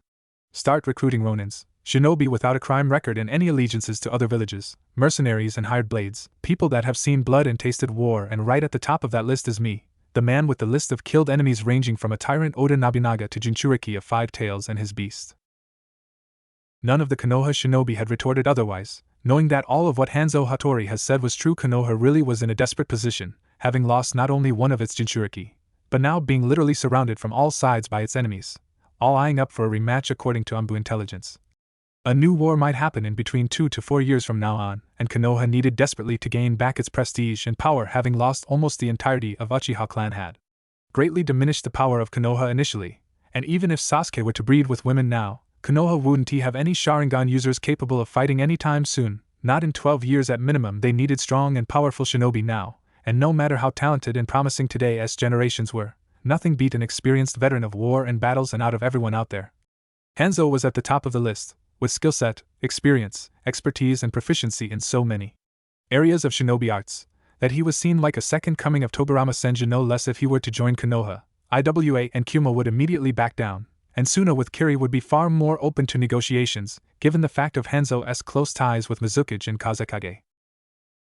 And all the while Hanzo talked, Hinata Hyuga looked very closely at the man, unable to turn her gaze away from him. She couldn't explain it in any way, but something seemed strangely familiar and so close to her that she couldn't even put her mind to it. It was like Hinata was looking at the closest person from her past that suddenly appeared, only he looked completely and utterly different from before. But the feelings, it was just as if she was once again looking at him. Putting a little faith in her heart and feelings, she activated her Byakugan and looked closely at Hanzo. Hyuga clan was known for their ability to see chakra clearly, but also to remember its signature, its uniqueness and distinguished from all the others. And now, Hinata, who had spent years looking and following her love, the boy that gave her the courage to go forward, widened her eyes at see his chakra and words escaped her lips. She couldn't believe her own eyes, as her Naruto Uzumaki stood right in front of them all. And Naruto Keikuin, those words had drawn the universal attention from everyone, with looks of confusion and surprise on everyone, including Hanzo and Naruto-kun. It really is you. Why you are alive and you are here. Why you are Hanzo H. Hattori. Had Naruto not mastered the ability to control his emotions, he would widen his eyes at this. While all of Konoha's shinobi were flabbergasted at what Hinata had said just now. What? Naruto is Hanzo? Hinata, what are you blabbering about? How can that dead monster be the man that stands right here? Sakura shrieked at Hinata's statement. Naruto Baka had those messy blonde hair, that hideous orange jumpsuit, and couldn't he sit idly for a bloody second? Hell, had he been Naruto, he wouldn't think twice and ask me for a date, for crying out loud. Yeah, I have to agree with Sakura on this one. Hinata Naruto was a total idiot, and this guy looks much more like someone who knows his stuff. Tenten added up, looking at Hanzo. Heck, that guy has the specially crafted Ronin armor from Tetsun no Kuni on him and 2 chakra katanas on him. Our Naruto didn't he even know how to use a kunai properly? Wow, I know I was bad, but that was just cold. Tenten Naruto thought to himself for a second, before turning his gaze back to Hinata. Still, I should remember that those of Hyuga clan are capable of identifying a shinobi by his chakra signature, and given the fact of Hinata observing me for years, she must been able to recognize me. Damn it, let us hope that Niji doesn't get any ideas. Or Akamaru here doesn't recognize me by Sento no. Tenten, I wouldn't be so sure. To be honest with you, Shikamaru suddenly spoke up. Clan Hyuga is known for their Byakugan, and through it they can identify anyone whom they know, even if he has changed his looks, and we all know here that Hinata here has spent a long time looking at Naruto, so. Pardon me, but you do realize that I am still here? Naruto drew back their attention. I don't know what this all about, me being your dead friend or something, but here is my final word, get out of here, or Akatsuki will be the last thing you worrying about here. Hanzo already put his hand upon the blade and everyone got into the fighting position again. And no, please, Naruto-kun. Hinata had tried to plead to him, but she was cut off by him. For the love of girl, you are mistaken, I am not your. It really is you, Naruto. Suddenly came the voice of Niji Hyuga, his Byakugan showing fully as he looked at Naruto. Hinata-sama is correct, the man before us is Naruto Uzumaki, not Hanzo Hattori. During the Chunin exams, I have memorized your chakra signature and I could never forget it, so don't try to deny it, Naruto. This statement immediately had brought out a look of shock from everyone, as they all turned to face the man in question. Kurinai, Kushina, Hinata and even Jiraiya with Kakashi were looking at Naruto with hopeful eyes, bordering that of desperation, while Kiba, Sasuke, Rock Lee, Niji, Sakura and Ino had the eyes of dangerous curiosity, and disgust. The others simply adopted the look of seriousness, and were expecting to see whatever was underneath the face guard. Naruto looked at them with the narrowed eyes for a little bit, before sighing, understanding that they wouldn't get off his ass if he didn't satisfy their curiosity, and even then they wouldn't stop. But if they really wanted to proceed down that way, they were welcome to try. Considering that he was still legally banished and couldn't return under the threat of death for once, he was actually glad that Council of Konoha had done as it did. Pulling his hand away from the blade, he raised it up to his face guard and pulled it down. Everyone looked in shock and surprise at seeing the new face of their former comrade and now banished Konoha shinobi. No longer any fatness was visible upon it. Whiskers were gone without a trace. While sharpness has been visible upon Naruto's face, it was no longer the face of an idiotic knucklehead blonde Naruto Uzumaki, but a face of a truly grown-up handsome man and a shinobi that could put to shame many, while not verbally, mentally. Tenten, Ino and even Sakura had to admit that this new look of Naruto was not just good, but dashing and gorgeous, even if they would never publicly say it. Sasuke, Kiba, Niji, Rock Lee, Sakura and Tenten looked with shock, but also with the immediate scowl, followed by Asuma and Might Guy. The looks of shock and surprise came over faces of Kushina, Jiraiya, Hinata and most prominently Kurinai, who couldn't even hold back her tears at seeing him deciding to finally break the silence. Naruto spoke up. Niji, just for the clarification, Hanzo Hattori is Naruto Uzumaki. I didn't impersonate him, but created him from the scratch, though now I am starting to think I was a bit too good at this. Naruto simply looked at his former comrades, friends and mother with an impassive look. Now, I would say that it has been a long time, but really, I wish I didn't have to see most of you here for another 2 lifetimes, and some of you I would really like to give a piece of my mind and steal for what they had done to me, Naruto said, gazing at Kushina, Kakashi, Jiraiya, Sasuke and Sakura in particular. Gaki, damn, Gaki, it really is you! Sweet Kami, I almost didn't recognize you there, with all the black hair and no whiskers. Jiraiya shouted out in joy and was already moving towards Naruto, but he was immediately stopped by an instantaneous and powerful wave of killing intent coming from Naruto. Hey, Naruto, what s all this ki is about? Why you aren't happy to see me? Should I? Last time we met, UV said that I am a major disappointment of your precious village and that 4th Hokage and 3rd Hokage would be appalled at what I did. Naruto reminded Jiraiya, who had stopped in his tracks and recalled, a look of shame coming over his face. I guess my godfather would know better, considering that he trained the same 4th Hokage, aka Minato Namikaze. My father only guess what? My father was disappointed in me, far from it. Why you already know who why your father is? Jiraiya asked of Naruto, was simply scoffed at him. Oh, I know all about him, as well as the woman right in front of me, and don't even get me started on what you and that old bastard of a Hokage have done to me. Naruto narrowed his eyes at Jiraiya, whose eyes widened as he realized what Naruto was talking about. Memory alteration seals, and not just one but 3 of them, right upon my mind. Tell me, were you trying to make me a mental retard? Or did you just enjoy mind raping me with that old dust bag? And Naruto, it's not what why you think it was we had no other choice. Kyuubi was starting to influence you and Jiraiya had tried to defend himself. Don't give me this load of crap. You are a level 8 sealing master, and you knew that my 8 trigram seal was safe and not weakened. You altered my memories not because of Kyuubi, but because it was convenient and handy for both of you, especially considering that I had found out quite a few of your dirty secrets, like one about this woman right here. Naruto looked at Kushina, who looked with desperation at Naruto. So, Kushina Uzumaki, happy to finally see your firstborn son? Any words to share? Not that it would matter in the grand scheme of things. As Sochi, please, I know that what I had done was horrible, but please, you have to understand that Kushina had tried to explain herself, but she immediately cut off by Naruto. Believed I was possessed by Kyuubi because of my father's mistake and had to abandon by you, while also becoming a prime target for the entire village to kill? Naruto saw the look of shock and tears upon her. Kushina, you are an Uzumaki and level 10 sealing mistress, not to mention a former Jinchuriki of Kyuubi. For you to distinguish a caged fox from an unleashed one is a matter of simple careful glance. But no, you merely assumed that I was possessed, and that was it for you. Do you even know how many times I have been sent to hospital, before I turned 3 years old? I was not just hunted down by villagers, but bloody Genins, Junins and Jonins. Hell, 2 of the Jonin here had tried to take my head here, all because of you. Naruto turned his gaze at Might Guy and Asuma Sarutobi. Isn't that right, Guy, Asuma? With Guy it's self-explanatory, but with you, Asuma, that hien of yours nearly sliced my head off my shoulders back then. I still don't understand what did Kurenai One-chan had found in someone like you. Kurenai widened her eyes and her mouth was agape at hearing what she did. One-chan. Naruto, oh my little bundle of joy, UV remembered. You remember again. Wait, Asuma hunt hien slice. Kurenai's joyful thoughts immediately turned to one of murder, as she glared at Asuma Sarutobi. Right there, Asuma, did I hear that right? You had partaken in fox hunts and nearly killed Naruto? Asuma shuddered when he met the murderous gaze of his former girlfriend. I didn't know any better, and I thought that he really was a Kyuubi. And Asuma had tried to defend himself, before realizing something and turning back to Naruto. Wait, how do you remember?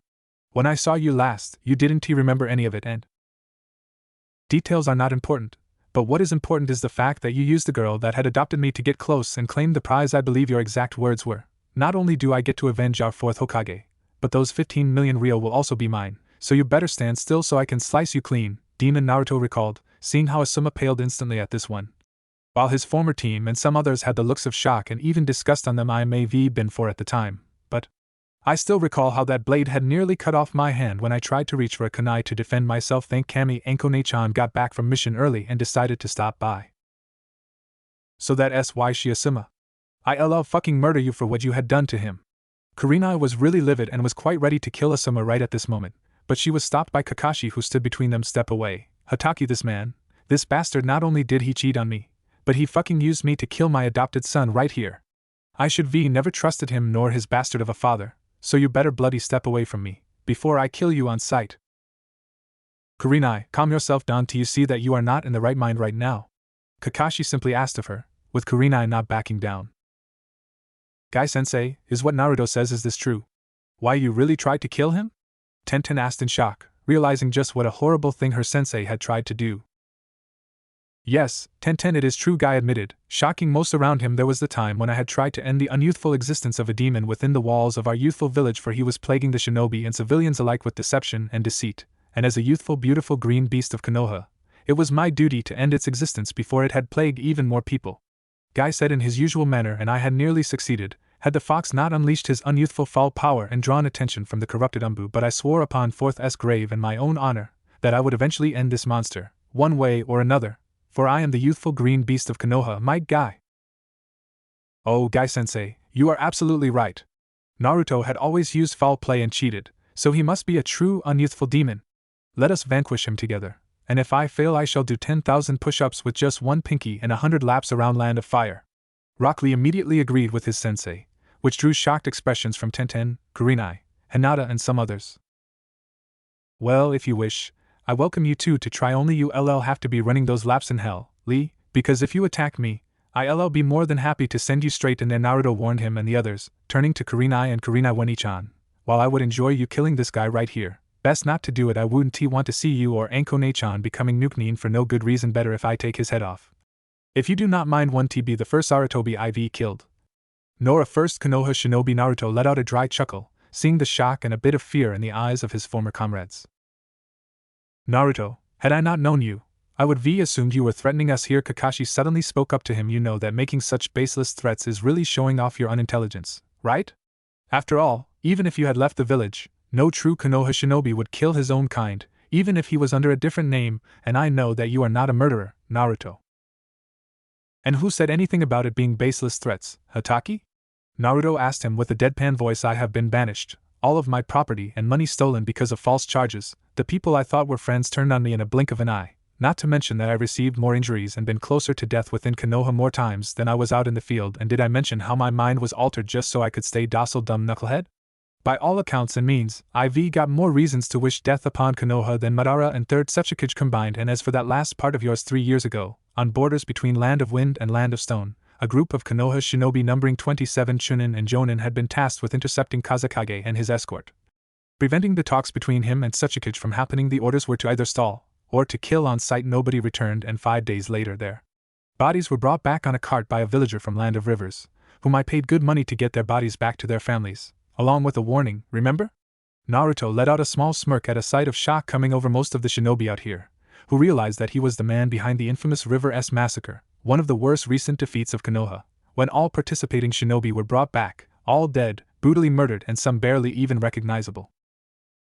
It was assumed at first that this was the work of Akatsuki, someone like Itachi Uchiha, or it was a team of Kiri Esambu, but to hear that Naruto Uzumaki, who had always sprouted around that he was going to become a Hokage and was considered to be the dead last of their generation, had actually gone and killed all of them, his fellow village S shinobi, in cold blood and without mercy, it was a hard pill to swallow. And many couldn't even believe it to be true. Dobe, do you expect us here to believe you?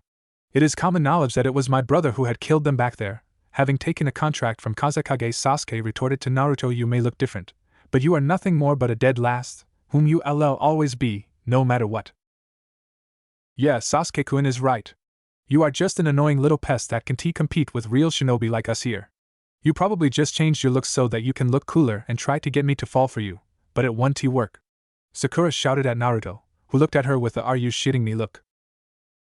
Good Kami, was I really that dumb to have a crush on? Oh, right, I was that dumb. Naruto mentally sighed before speaking up. Sakura, I don't know what has given you that idea, but let me assure you of something. I've traveled all over the elemental nations for over 7 years and have seen many, many beautiful women and girls, and compared to them, you are like those frogs Kasama-san in here fantasizes about in his sleep. And as for the change in looks, I have an S-rank Nukenin organization after my head, plus you Konoha idiots wouldn't let me live in peace, not to bloody mention me holding a Kyuubi inside me, so I needed to make a couple of changes, in order to survive and not become a prime target for all world to take. So, those reports from Gaara, Temari and Kankuro about your death at the hands of Suna-S Nukenins were false? But they brought back your corpse. Lady Tsunade and Shizen personally have examined it, and confirmed it was you. Shikamaru stated to Naruto in shock, who merely smirked. We had mourned your death, Naruto. We buried your body and Konoha was had the biggest celebration since its founding, which lasted for 2 days without end. I hear Naruto added up. As for that corpse, you would be bloody surprised what a dead blonde genin of my age, a skilled Irionin and a special seal can be used for. Gaara was more than happy to provide for the first 2, while the last I'd done on my own. What better way to disappear than to die? And after that, it was only a matter of dyeing my hair black, since it's the most common color on the planet for hair, changing the hairdo, and getting rid of whiskers through a very precise and a little bit discomforting operation, but damn if it was worth it. What a drag, you clever bastard. To think that Chuji and I were crying over a fake corpse. Do you even know how bloody painful it was for us all? Hinata, Kurinai-sensei, Anko, your mother you've broken so many hearts with that stunt. Hell, Lady Tsunade and Shizen were openly crying over that damn coffin during the procession. Have you thought about what it would do to us? Shikamaru screamed at him. We know what we said was wrong on many levels, and we were sorry, but that was just cruel and horrible. Shikamaru, just because you, Chuji, and some others among you realized what you've done doesn't excuses you, nor grants you forgiveness, Naruto stated coldly. Now, enough about all of this. I am still technically banished from Konoha and can't return, so me going back would be signing up my own death warrant, and according to my punishment, I can't go back under any circumstances, so. Actually, Naruto, the Council of Konoha has withdrawn that punishment from you upon the return of Kushina and Menma back in Konoha, pardoning you of any and all crimes. Jiraiya chimed in, getting a curious eye from Naruto now, given the fact of you still being a son of 4th Hokage, a Jinchuriki of Kyubi, and a citizen of Konoha. There is no way we can let a prodigal boy like you continue to stray away from his home any longer. Plus, if you come back, then maybe Tsunade'll finally forgive me, and I can be allowed in Konoha once more. In other words, I am either coming along with you peacefully, or you and this cavalcade of double standards and nut jobs will take me there by force. Is that it? Naruto wasn't sugarcoating in any way. Well, when you put it like that, I guess none of us here has any other choices. We were ordered by Lady Hokage to get Hanzo Hattori no matter what, and since you are him, there is no way we are coming back without you, Kakashi simply stated lazily to Naruto. But in all seriousness, Naruto, do you really think that you can take us all here down? Can you really bring yourself to strike us, your own mother included? Naruto simply blinked at him before turning to Hinata and Kurinai. Hinata-chan, Kurinai-wani-chan, you two have been there for me when I needed it the most. For that, you have my eternal gratitude. Naruto spoke to the truthfully. Because of that, I ask of you to please walk away from here. My quarrel is not with you, but with the rest of them, and should you remain in here, I will not be holding any responsibility for what you may witness. I have no desire to fight you or to harm you in any way. So I ask of you to walk away. Kurinai and Hinata looked at him, surprised, before Hinata and Kurinai both nodded to him and decided to follow Naruto's advice, using Shunshin to get out there, shocking the rest of the shinobi here. Hey, what the hell was that? Why do those two get a pass and we don't? Ino shouted at him. And are you really that dumb that you think you can take us all by yourself? Sasuke-kun and all of us here will tear you a new one in no time.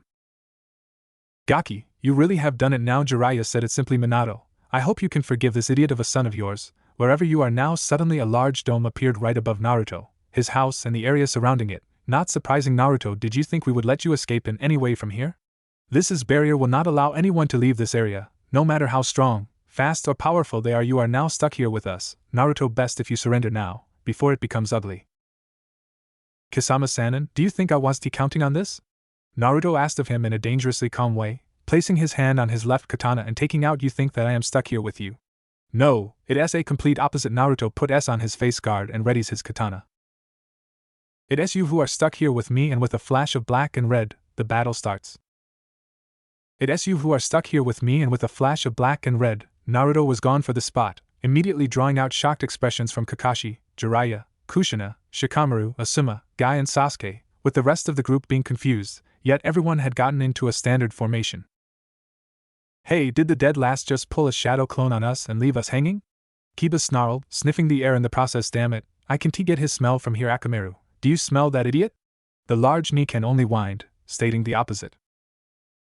Kiba, that move that Naruto just pulled off was definitely not a shadow clone jutsu. Shikamaru stated with knowledge and full seriousness. Jiraiya-sama, Kakashi-sensei, correct me if I am wrong, but wasn't he that 4th Hokage's Hiraishin? A space and time fuinjutsu, allowing for an instant teleportation from one spot to another?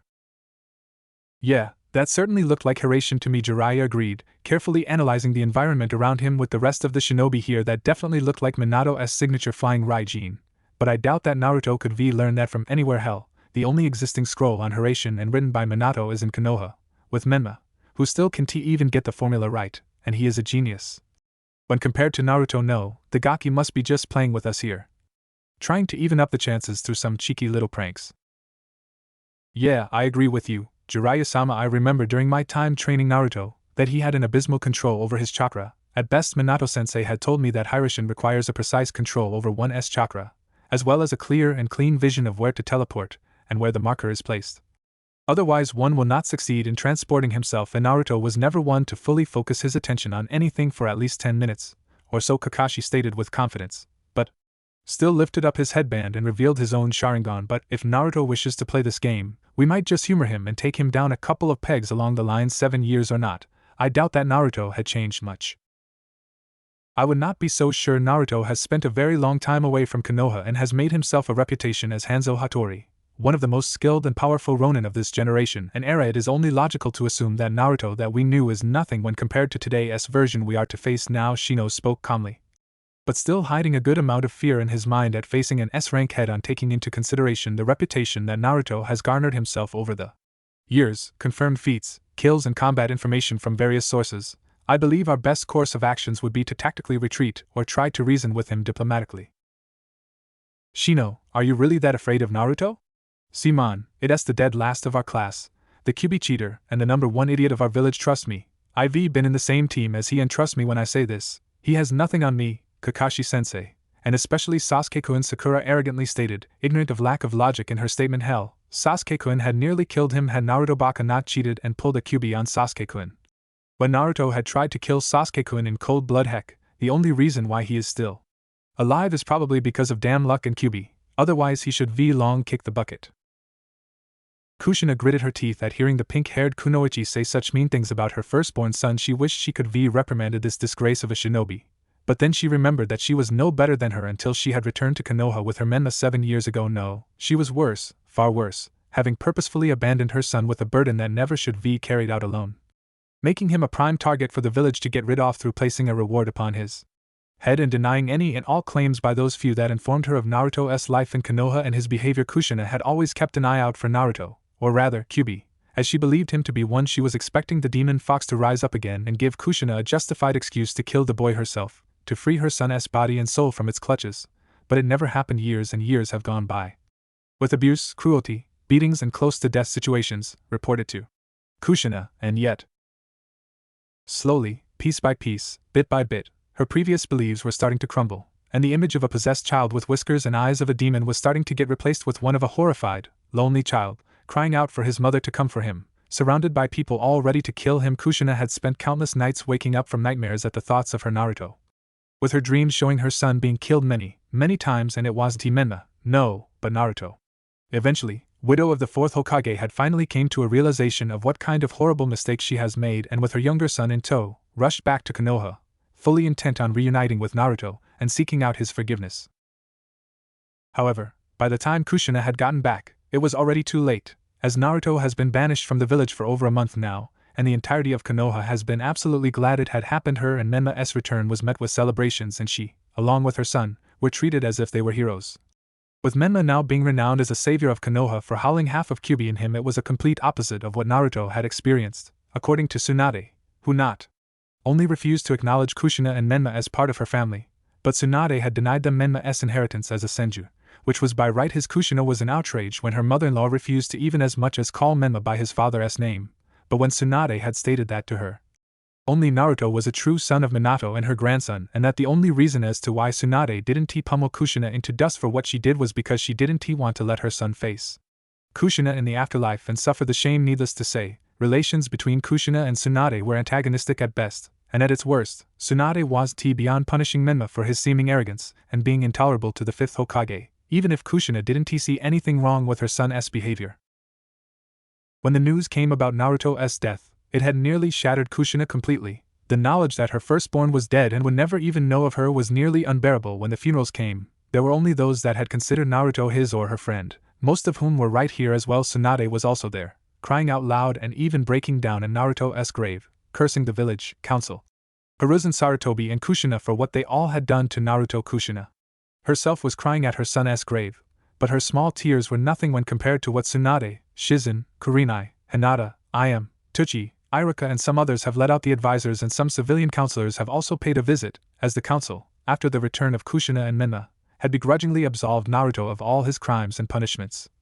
Even if most of the village had continued to view Naruto as nothing more but a cheater, troublemaker, and demon, while Kushina was angered and had lashed out at others when the mentioning of this came to her attention, deep down inside she understood that it all was due to her own fault, and now, after 6 years of mourning, she had the chance to reunite her family, and there was no way she would miss it. Naruto, please, I beg of you, come with us back to the village. I know what I had done to you was horrible, And I know how much you've suffered because I wasn't there for you, but please, Sochi, just come back with me and your friends here. I can make it all right, we can be a full family, a real one. Kushina shouted out in the woods, hoping to persuade her son to come with them. Your brother and me, we both truly want to have you with us. As a part of our family, I will even train you alongside with your brother, and the village will accept you with open arms and… You still don't get it, do you? Came Naruto's voice, but pinpointing the source was futile, as Sasuke and Kakashi with their Sharingan and Neji with Byakugan weren't able to see where Naruto was. You, Menma, the village, everyone here. I don't give a damn about any of your fates. Everyone's eyes widened, as Naruto's voice came right from their midst, and all turned their heads towards him. But before anyone could react, a stabbing sound resonated through the night, and a cry of pain was heard.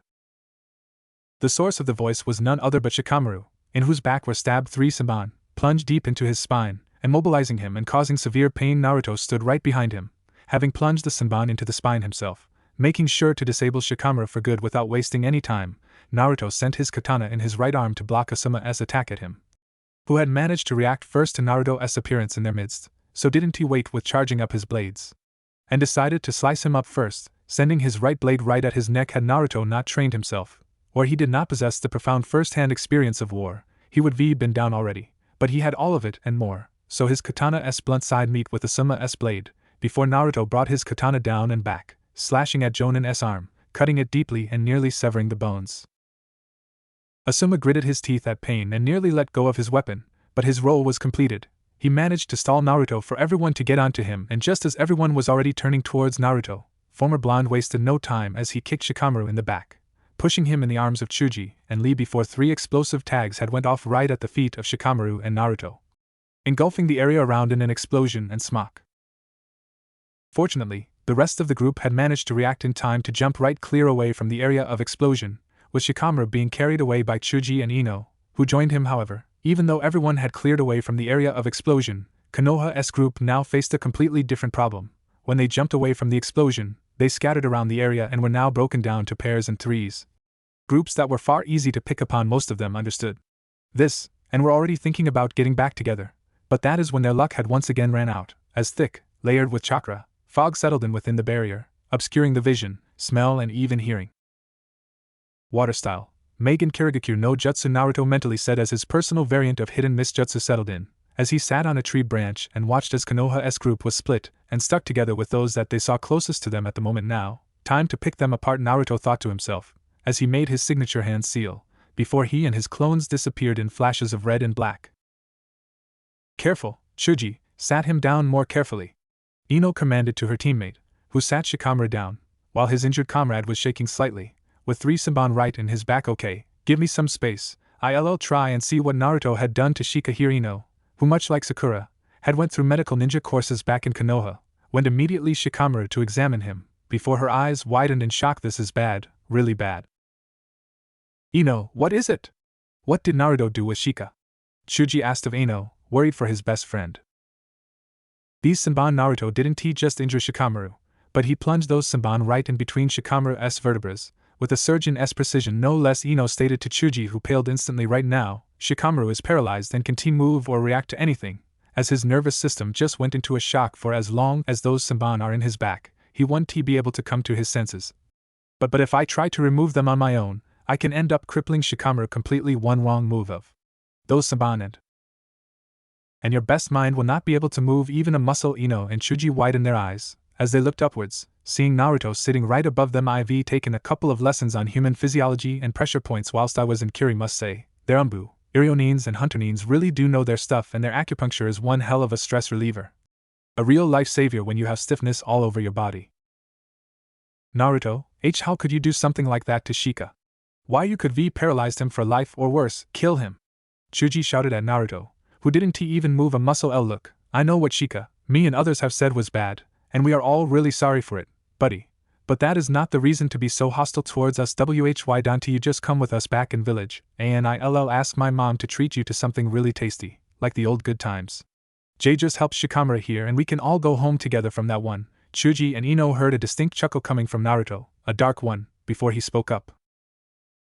Chuji, you were always a jovial buffoon, a good, kind one, but a buffoon nonetheless, always going along with the crowd and letting your stomach does all the thinking before your head. Naruto simply stated to him, with Chuji gritting his teeth and tightening his fist. If we really were friends, you would at least ask me about the QB and what happened in the valley, not berate and accuse me of what I was forced to do. Hell. You and most of the others, you all really are just a bunch of morons, having fallen for Sasuke's tales and turned on me. You were out there too, Chuji, and we all knew that Sasuke had defected, yet you, Kiba, Shika here, and everyone else just took the words of a traitor over the supposed friendship with me. Some friends, and as for Shika here, I wouldn't be surprised if he later on said thanks, since moving around is such a drag. Naruto let out an amused chuckle, recalling how lazy Shikamaru could be. You can say that Sasuke had defected, he was under the influence of Curse Mark and it made him go rogue. Ino protested, forcing Naruto to turn to her. He wasn't in the right state of mind when he did it, so you can just blame him for what had happened to you, Naruto. You were the one who injured and nearly killed him, whilst using the QB and… Nearly killed Ino? Naruto asked of her again with a risen brow. Ino, have you, or anyone else, took your time and looked at me when I was in hospital? I had 2 stabbing wounds in chest from Sasuke's Chidori, nearly all of my bones were broken or on a brink of breakdown, and don't get me started on a blood loss. And what of Sasuke? A couple of cuts, bruises and some minor concussion, I believe? Yeah, he totally didn't. He tried to kill me and I had put him at death's doorsteps. Naruto simply let out a sigh, getting down onto the ground and looking at the pair. Who was ready to fight him? Who am I trying to convince? A number 2 fangirl and a fatso with a brain in his stomach? Anyway, enough talk. Who are you calling fatso? My bones are just… Chuji cried out in rage, not even catching a glimpse of Naruto looking in his eyes. Genjutsu, Nocturne Embrace. And with that said, Chuji's rage was quelled in a second, before his body slumped and fell down onto the ground, with his mind now being plagued by his deepest nightmares and unable to escape them. A Kimichi clan focuses on their physical application of their chakra, being able to draw upon yang chakra with relative ease at a limited extent. This makes them best suited for taijutsu, with a lesser reliance on ninjutsu than others, and a complete lack of genjutsu. Want to beat in a Kimichi?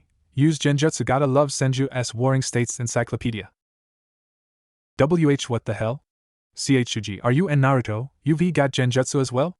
You were supposed to be unable to use any of it.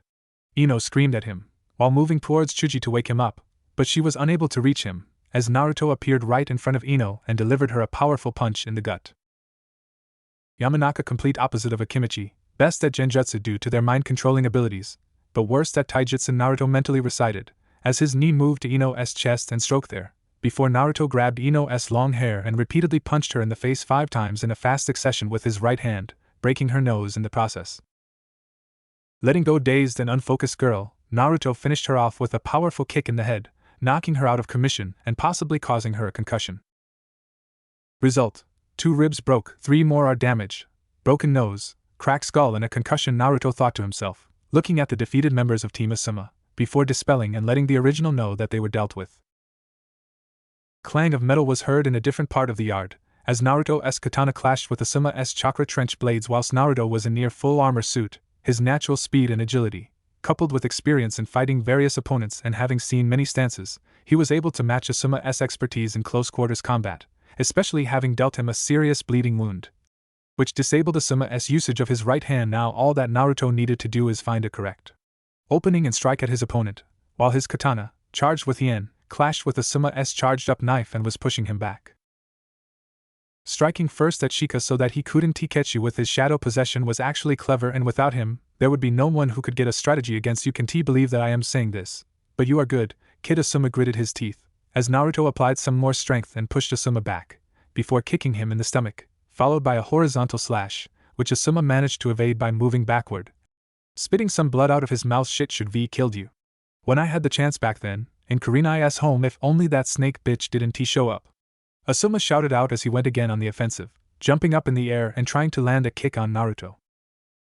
But when Asuma had reached the ground, Naruto already moved away and disappeared into the mist. Not even a single shadow, outline or even a sound could be pinpointed because of the mist. Asuma knew of the Kirigakure no Jutsu, made famous, or infamous, thanks to masters of silent assassination, like Zabuza Momochi, but that jutsu didn't block any hearing or sounds. Naruto's version, on the other hand, seemed to be a far more advanced version of it, as it would appear to Asuma that the water particles in the air not only completely obscured the vision, but also blocked the sound waves. Considering that the sound travels through air, put a chakra-filled mist with enough juice to stop the air from transporting the sound. As much as Asuma hated Naruto or didn't want to acknowledge him as an equal to him, he had to admit one thing: Naruto has changed. Okay, brat, I'll give you credit where it SDU may be grown stronger.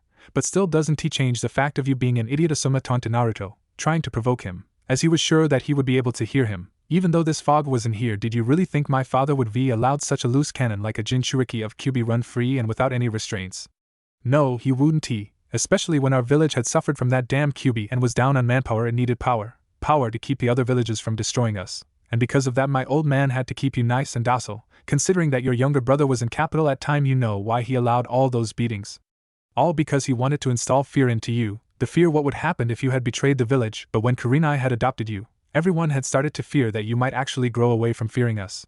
So IV seduced that girl and gained a way to her home, as well as what S in her pants. Asuma let out an amused chuckle, expecting a reaction from Naruto.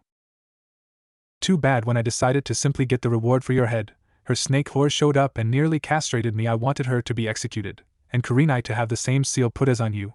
But my old man wouldn't he have it. It would be detrimental to Konoha's strength was what he said, so he only done some talking to them and made sure you would never be allowed to either be adopted, or that those two bitches would come near you. You should have seen how Kurenai had cried, but don't you worry.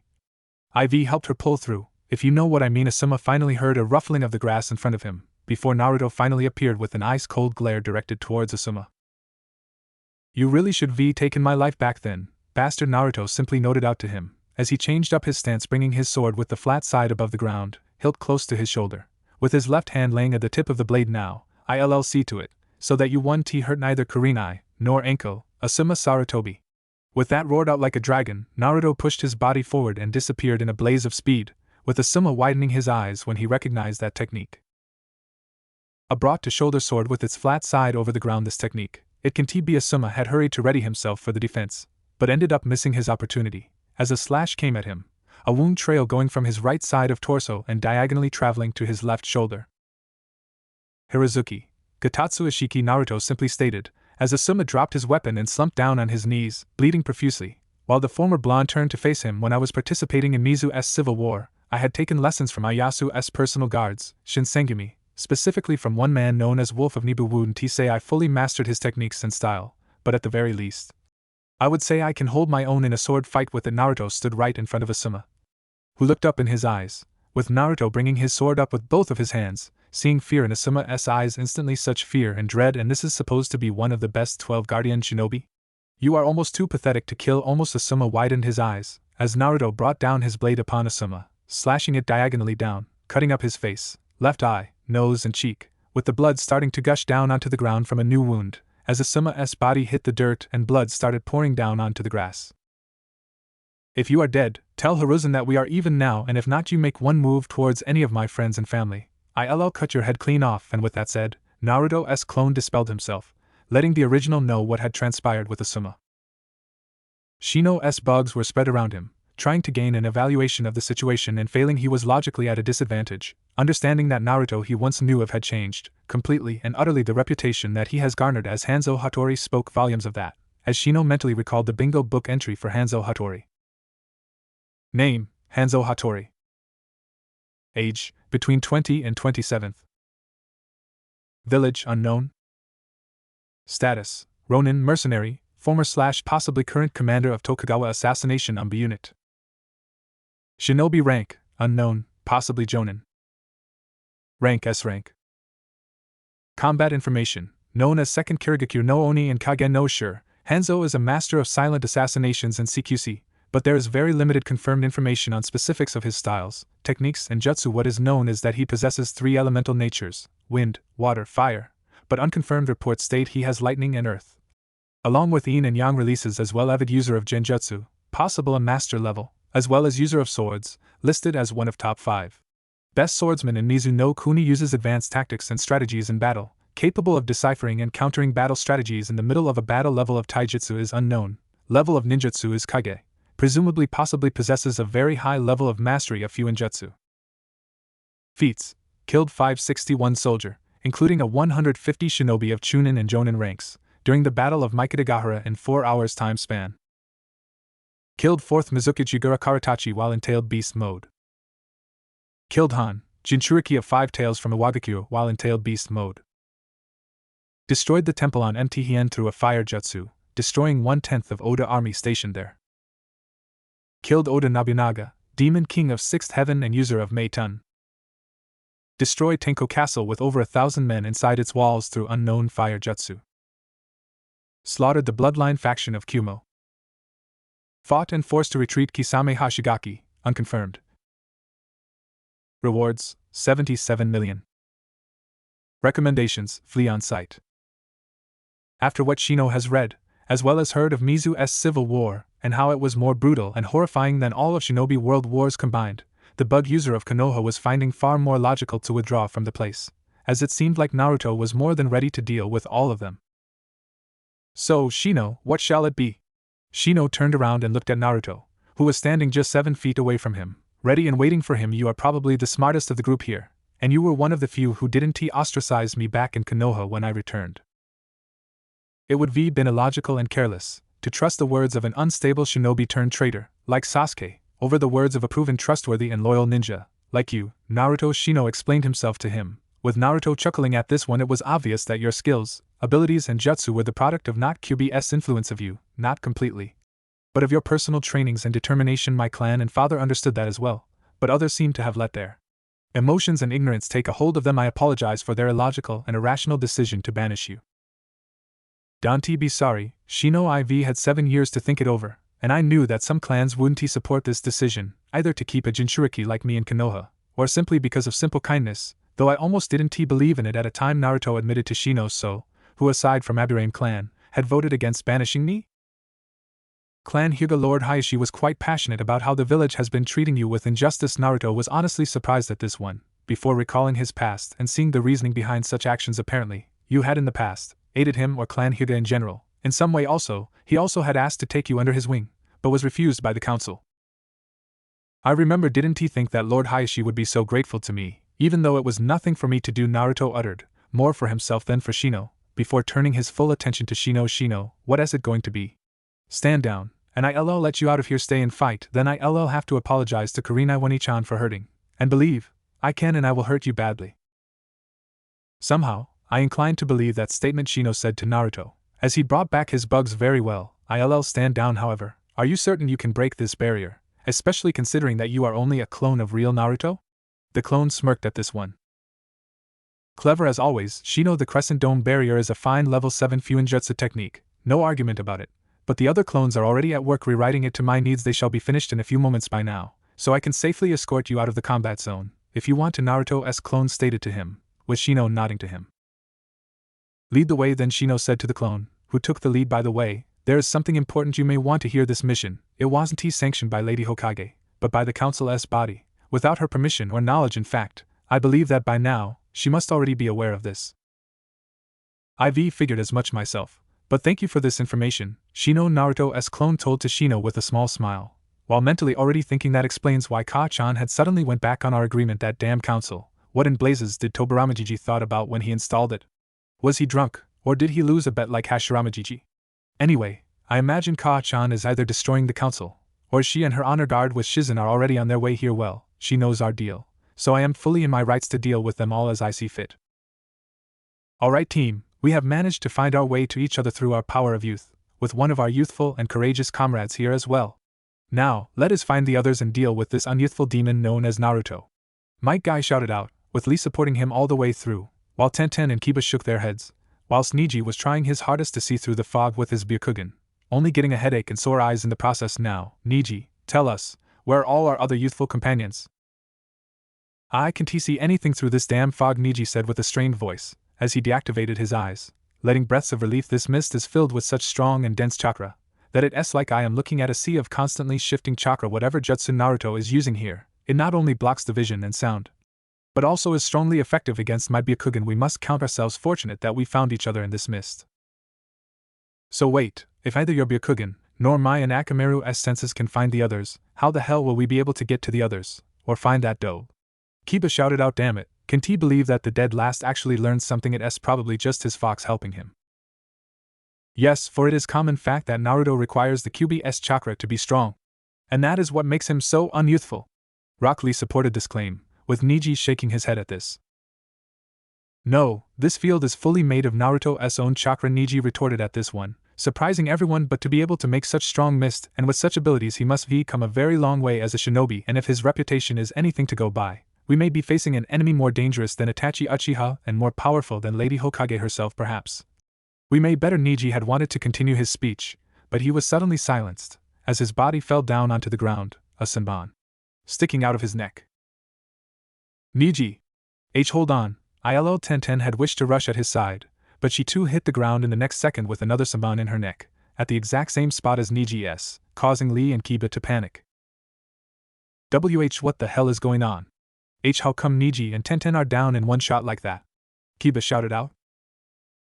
Those senbons, they are probably laced with some kind of paralytic poison, designed to shut down the nervous system upon contact. Such poisons and senbons are used most frequently and undoubtedly by Kiri-S on Black Ops, especially by their assassination units, and Undertaker Squad guy explained to them what had happened to Neji and Tenten, carefully looking around, and Naruto, being an unyouthful demon that he is, probably has picked up on such low techniques, whilst he was in Nizu. But do not worry, my fellow shinobi, for we have on our side the power of springtime youth. Guy shouted in full force, almost deafening everyone. I doubt it will be enough for you three. Here came a sudden comment, startling everyone, before a sound of metal piercing flesh and bones was heard, forcing everyone to turn to its source, causing the men to pale at the sight, with Kiba nearly losing his mind. Right before them laid Akamaru, the giant Niken of Kiba, his eternal partner and best friend, among animals and humans. However, while normally a sight of the Niken would be been nothing out of ordinary, the hilt of katana sticking right from above his head, with blood coming from both the top of his head and from the bottom of his laying head, was something that no one was looking for to seeing. And right at the top of the hilt, on one leg, casually stood Naruto, looking at the horrified trio of men, his facial guard hiding most of his emotions, while his eyes were merely eyeing them. The sight of his killed Niken was enough to send Kiba into a murderous rage. Akamaru! I'll fucking kill you, you demon bastard! Kiba roared inhumanly, launching himself right at Naruto without any thought, and faster than Lee and Guy could stop him, still being horrified at the sight. However, had Kiba not been in such crazed rage and had learned to think with his head, or at least was more observant, he would have seen that Naruto already had his second sword pulled out in his left hand. When Kiba had reached Naruto, the black-armored Ronin seemingly disappeared into a thick mist, leaving the top of the hilt before Kiba could sniff him out or hear him. A shadow descended upon him from above him, and in the next second, the shadow reached the ground, just as Kiba had managed to look upwards. A shining thin trail was followed down to his body. A blade red with freshly spilled blood flashed upon the grass. Hana sends her regards, Kinslayer, Naruto whispered to Kiba, as his eyes widened before blood splashed from a wound, beginning at the left side of his chest and ending at the right side of his hip, with the Inuzuka dropping dead upon the grass and joining his companion in afterlife purgatory. With a speed that even Lee could envy, Naruto quickly regained himself and drew his blade in his left hand for in a Hirazuki stance, already launching himself right towards his next target. Guy had managed to regain himself, and used all of his speed to try and intercept Naruto. Sever Leaf Hurricane! He shouted out, as he tried to kick Naruto's face while he was in thrust. However, all that Guy had managed to hit was thin air, as Naruto disappeared in a flash of black and red, shocking Guy. And in the next second, just as Guy had landed, a loud shout of pain had come from his student, forcing Might Guy to look and freeze. In one instant Rock Lee stood, frozen in shock and pain, as blood ran down from his mouth, and behind him stood Naruto, whose blade had struck Lee in his spine and was buried deep enough to cause Lee immeasurable pain and be enough of a threat to completely immobilize him for life. Lee! Guy was ready to run to his student, but then Naruto spoke up, with a small medical kit being tossed right at his feet. Better think your next move, Guy, because it will decide whether all three of your students die here, or they will live, Naruto said to him in a cold and emotionless voice, causing Guy to freeze up. Those senbons were laced in an extract, enough to kill even a healthy titan like you. The dose I used will kill Tenten and Neji in 5 minutes, unless you administer the antidote in that pouch I tossed within that time. And as for Lee, if you decide to fight me, he will lose his life in an instant. So, what shall it be, Guy, your students' lives, or a chance to kill the unyouthful demon? Naruto asked of Guy, who was shaking with rage, but also fear at the prospect of losing his students. DD damn you, demon! Guy shouted at Naruto in tears, as his shaky hands picked up the medical kit, and he immediately went to Neji and Tenten, hoping to save their lives. Wise choice. Now Lee will only lose his legs. Lee and Guy both froze at Naruto's words, as former shinobi of the leaf plunged his sword deeper into Lee's spine before severing it, and with a cry of pain, Lee dropped onto the ground, unable to feel his legs anymore, as Naruto's blade had left his body. A horrified Guy looked at Naruto. Now we are even, Guy, and with that said, Naruto's clone dispelled himself, leaving Guy in tears, shaking and in such great horror and rage that no miracle of youth could potentially bring him back to his normal self. Kakashi-sensei, this mist, it's like Sakura had tried to speak up, as she looked around herself, back to back with Sasuke and Kakashi Hatake. Yes, it's just like the one that Zabuza used during our first C-rank mission, only this mist is even better, much better, Kakashi said, as his Sharingan worked around, trying to find anything in what seemed like a constantly shifting wall of chakra in front of him. This mist is layered with chakra on such level that it completely blocks away vision, sounds, smells, and even my Sharingan can see through it at all. Whatever technique Naruto used here, it makes Zabuza's Kirigakure look like child's play. At least the dobe had learned how to hide, like a weakling coward should, Sasuke scoffed, as his brought his hand onto his sword, looking around and trying to find Naruto. Come on, dobe. What is the matter? Are you too afraid to even come face your old team? Well, if you don't come out, then I'll simply have to walk towards that home of yours and see what's so interesting is there, that you've decided to stop us in our tracks out here. Who knows? Maybe you have some poor whore of a wife that should be begging for an elite like me to. Wrong move, team. Suddenly, with a shock and terror for all, came a calm and collected voice of Naruto right behind each of them, just like Zabuza had done on their mission in wave wind style. Rankuden. With that being said, Sasuke flew out of the formation with the speed of a bullet, being carried away by a compressed ball of air carrying him away. As Sakura stood frozen there in one place, Kakashi's instincts finally kicked in, as in flash of a second he pulled out a kunai, sending it in his hand backwards, fully intent on taking Naruto's speed. Of the famous copy ninja was one of the highest in Konoha, behind only Sasuke, Itachi, Guy and Minato Namikaze at various points of time. And he would have been successful in capturing Naruto in the transition between one stance to another. However, Naruto had seen the enemies with high speed and knew how to match them, especially considering that he had managed to not just equal but surpass his father's speed before he turned 20. One swift block with the back of his armored left hand stopped Kakashi in mid-flight, while Naruto's right palm swiftly reached Kakashi's left side of his head, his fingers glowing with green chakra. In a single swift motion, Naruto's fingers plunged into Kakashi's eye socket, and with a single pull, Naruto retrieved from Kakashi his most prized possession, his dead friend's Sharingan. Arg! Kakashi cried out in pain, as he had just had an eye removed from his head, dropping his kunai instinctively, trying to cover up his bleeding eye socket. With his hand freed, Naruto's left hand clenches into a fist, with chakra channeled in it, while his right arm moves out of the way. In the next instant, Naruto's left fist collides with Kakashi's head, cracking his skull and knocking him unconscious after his nerves had an overload of foreign chakra invading it. As Kakashi's body hit the ground, Naruto simply sealed it away in a special storage scroll that Naruto had kept for special occasions and items such as this one, now in his possession. As he had done that, Naruto's cold eyes landed upon shaking Sakura, who had managed to pull a kunai out of her pouch and took a stance to fight him, with Naruto scoffing, though the sound of it was muffled by his mask. And Naruto, how could you do something so brutal to Kakashi-sensei? Sakura screeched in fear, as she was taking steps back, as Naruto was slowly making his way to her. Don't come any closer, why you monster? Sasuke-kun W will kill you if you do something to me, you dead last. Why you are just jealous of Sasuke and everyone, so you've decided that attacking USW will make us accept you back as equal. Well, guess again, loser, because suddenly, Sakura heard a low, slightly throaty laughter coming from Naruto. First it was a little bit quiet, but steadily it grew into a full-blown laughter, seemingly sound throughout the entirety of the forest, scaring Sakura even further, before Naruto spoke up to her. Oh, Sakura, do you think I give a fucking damn about what you and the rest of that cavalcade of quirks, double standards and traitors think of me? Naruto asked of her seriously, with Sakura freezing in her tracks. I stopped caring for the most of you the day when I exiled from the village, and after I've learned how warm and pompous was your greeting of my little brother. Why do you think I would even want to go back to that hellhole? To once again become your punching bag, or so that Sasuke-chan would have someone to stab in the back, or chest in my case?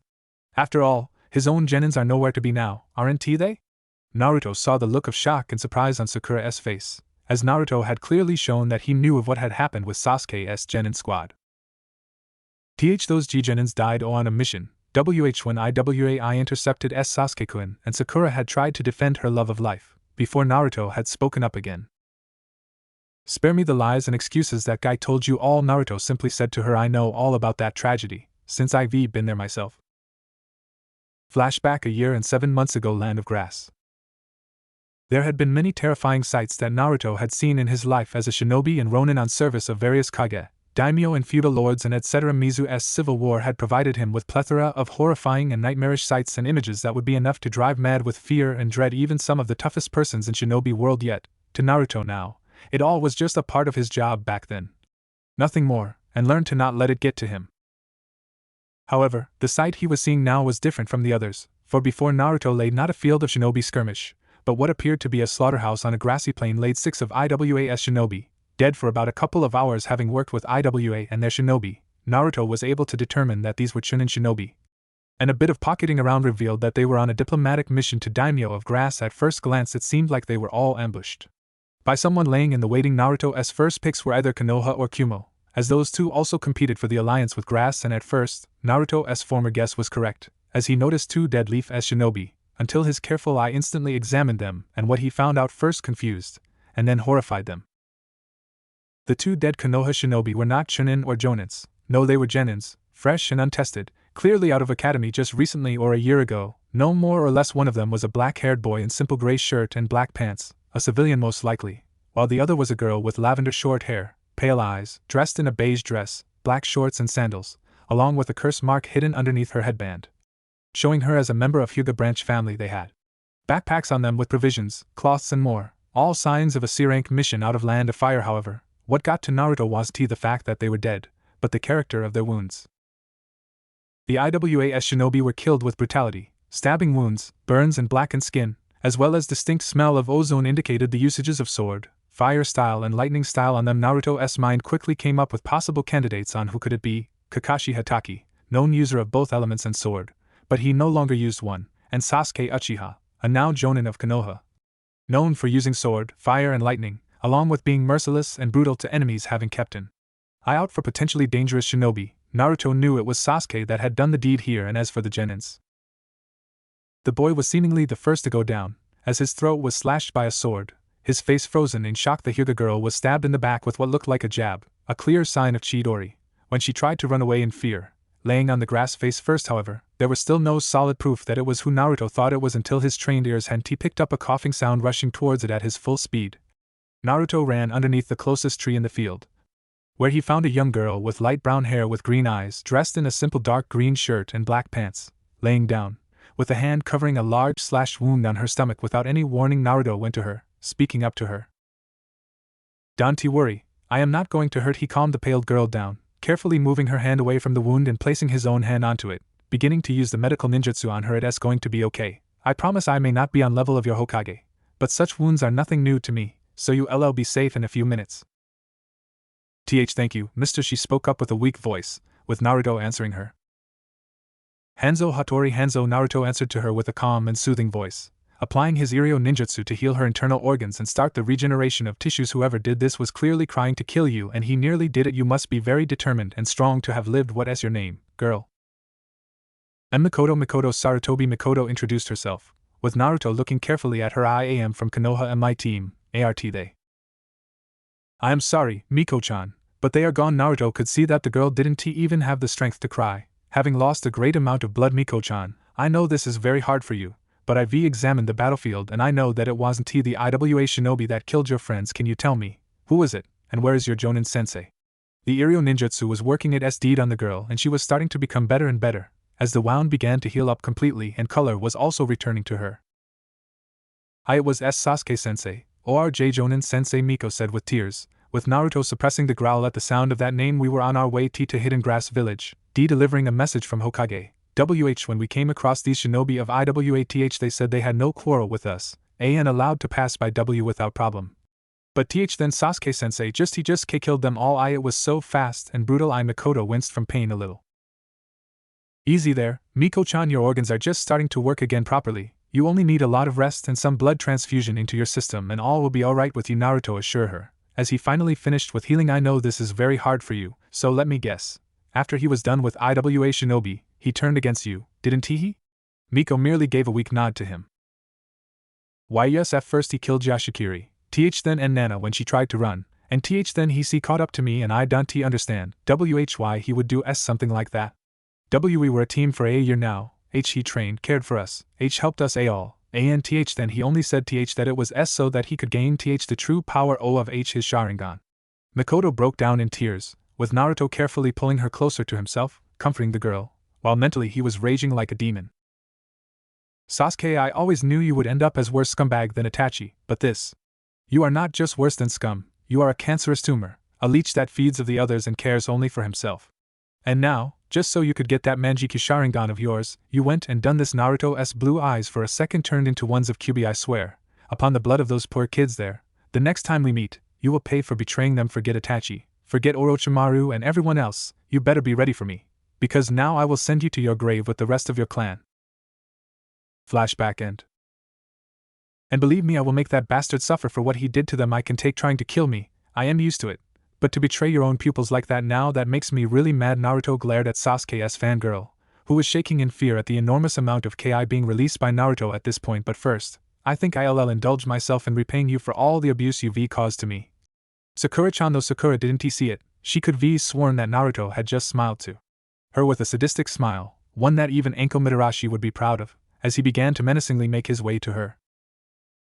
Just as Naruto was about to snatch Sakura by her throat, his trained ear had caught on a distinct sound of birds chirping, birds, and lots of them, as if 1,000 of them was chirping at the same time, the air catching a distinct odor of ozone, as the sound started to become closer and closer by the second. Recognizing the signs and wasting little to no time, Naruto pulled out one of the most essential and fundamental jutsu in history of shinobi. In the blink of an eye, Naruto used Kawarimi no Jutsu, and in the spot where he stood originally now stood Sakura, whose right shoulder was now pierced by an arm, which served as conduit for Chidori, with its user glaring at Naruto, who stood behind Sakura with a hateful look in his eyes.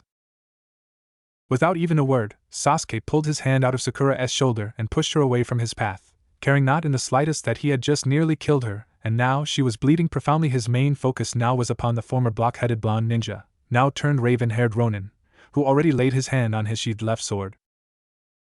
A free piece of advice, team: you want kill someone, make sure that they don't hear you. Why this Chidori is called an assassination technique is beyond me, Naruto commented, as Sasuke scowled, while Uzumaki looked at his traitor mark adorning his right side of face. I must admit, this little mark certainly suits you, Sasuke, a fitting mark for the filth of caliber, though it could use a second one. You call me an Uchiha of filth?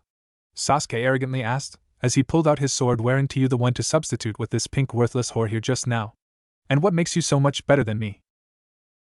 Well, I wouldn't call Sakura here entirely worthless, at least now that she proved to be useful for something. As for filth, considering my banishment, animosities, bias and etc., I believe I am more than justified in my actions, especially considering how you've just invaded my private land and threatened me, so I am fully entitled to using self-defense, Naruto calmly stated. But not letting go of his glare. And as for why I am better than you, team, I have done many terrible things, Sasuke. Some of them would make the little cleaning up of your clan look tame and innocent. Naruto caught a glimpse of hateful glare directed towards him. But everything that I had done was a part of my job, and all of those actions were either to fasten the ends of conflicts, save lives, prevent wars, or stop a brewing catastrophe. And I've never during those missions had turned on my teammates, or more importantly, on the kids that were responsibility, unlike a certain Uchiha filth that stands before me. All that Naruto caught was a smirk of Sasuke, not even a glimpse of regret or sorrow, but pride and arrogance.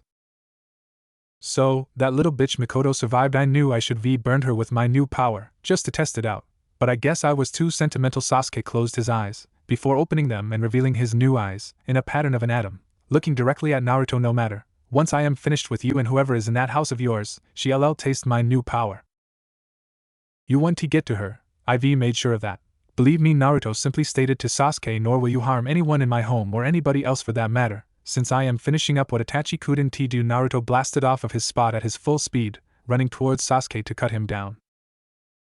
Don't even dare to say his name, Dobe. Amaterasu. Sasuke's left eye bled, as he sent towards Naruto his most powerful jutsu, the flames of Amaterasu. Sasuke was already planning to celebrate his victory, when he saw a flash of black and red right before his flames had appeared and began to burn the empty soil, with steam appearing from the contact with the mist. Uchiha Avenger began to frantically look around himself, trying to find where Naruto really was, until his voice came from behind him. So, this is the infamous Amaterasu of Uchiha clan? Have to say, not so impressive as I had expected it to be. Sasuke turned around and saw Naruto simply standing there with calm posture and same look on his face, a fusion of Inton with Katan, creating a pseudo-Kekkei Toda known as Enten, or Inferno style. While achieving the creation of Enten itself is nothing short of a miracle and genius of highest praise, to find out that Amaterasu just spawns those flames like that is kinda lame, Naruto commented, as Sasuke mentally sent his next blast of Amaterasu towards him, only for Naruto once again disappear from the view at the last second. Stop playing around and stand still, dope. You think your little advanced Shunshin will save your neck all the time? Sasuke called him out, looking around. You think that I am using Shunshin here? Sasuke, you honestly disappoint me. Naruto spoke up in a mocking tone of voice, staying away from his view for a so-called genius from Uchiha clan and favorite student of Kakashi Hatake. I would expect you to recognize the technique that had cost Izuna Uchiha his life at the hands of my ancestor, Tobirama Senju. So, you really do use Hiraishin no Jutsu? And did I hear you right? Did you just claim the second Hokage to be your ancestor? Sasuke snarled out, with a chuckle coming from Naruto. What is so funny, you worthless dope? Oh, I am just laughing at how blatantly ignorant and arrogant people can be, Sasuke. After all, it is common knowledge in Konoha now that Minato Namikaze is son of Tsunade Senju, granddaughter of Hashirama Senju and grandniece to Tobirama Senju. I am sure that everyone now and their dog knows about it in elemental nations, along with Menma Namikaze being his son, and Naruto Uzumaki, yours truly, being his older brother, from the same father and mother. Naruto explained in a mockingly teaching voice to Sasuke, further aggravating him. So you see, I am not only great-great-grandson of second Hokage, but also a direct descendant of first Hokage, his blood and bones. You know, it is almost an irony. A Senju is facing against an Uchiha, just like during Sengoku Jidai. Your pathetic clan never stood a chance against the true might of Uchiha. The only reason we even allied with you was out of pity. Sasuke taunted Naruto, and Izuna Uchiha was obviously a weakling, to have lost to a Senju so blatantly. Then Madara Uchiha was even more of a weakling, having been defeated by my grandfather, while having the might of Kyuubi on his side and true Manjikyu Sharingan on his side. Naruto taunted back to Sasuke, who growled, while Naruto appeared right behind him. Now, Sasuke, let me demonstrate why Clan Senju was always the one to put your clan in its place. Sasuke already began to turn. But even his new and improved eyes were unable to see the full series of Naruto's hand seals Enten, Kawago and no Jutsu. And with that, right out of Naruto's now open mouth right towards Sasuke flew out a concentrated stream of pure black fire, more intense than Amaterasu flames that Sasuke had used before.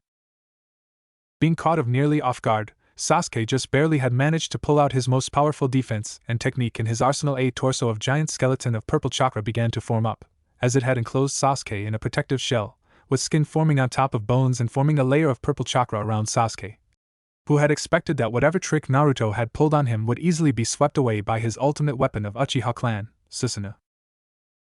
But this time, Sasuke's luck ran thin, as Naruto's Enten hit the ethereal being with full force and began to drive him back and melted skin and even bones, shocking Sasuke, whose eyes were bleeding. All of his muscles and bones were near the breaking point from the sheer pressure of keeping up the Susanoo active. Yet, Naruto's Enten was proving its enormous strength and power, serving as the example and result of Naruto's most ambitious and probably one of the greatest feats achieving, theorized by Tobirama Senju Enten, and turning it into a reality. For Naruto and many, there was no mistake in saying that Tobirama Senju was an absolute genius in elemental manipulations and creation of jutsu of all calibers. Many now remember him only as Suiten user, but he really was a master of all 5 elements, being the same level as Hiruzen Sarutobi if not higher. And only outmatched by Hashirama Senju and Madara Uchiha, he had created many powerful and feared jutsu, Hiraishin, Edo Tensei, shadow clones and etc. Yet his most ambitious project was left unfinished, which found its way to great library of Uzumaki and into hands of Naruto, who took it upon himself to make into reality.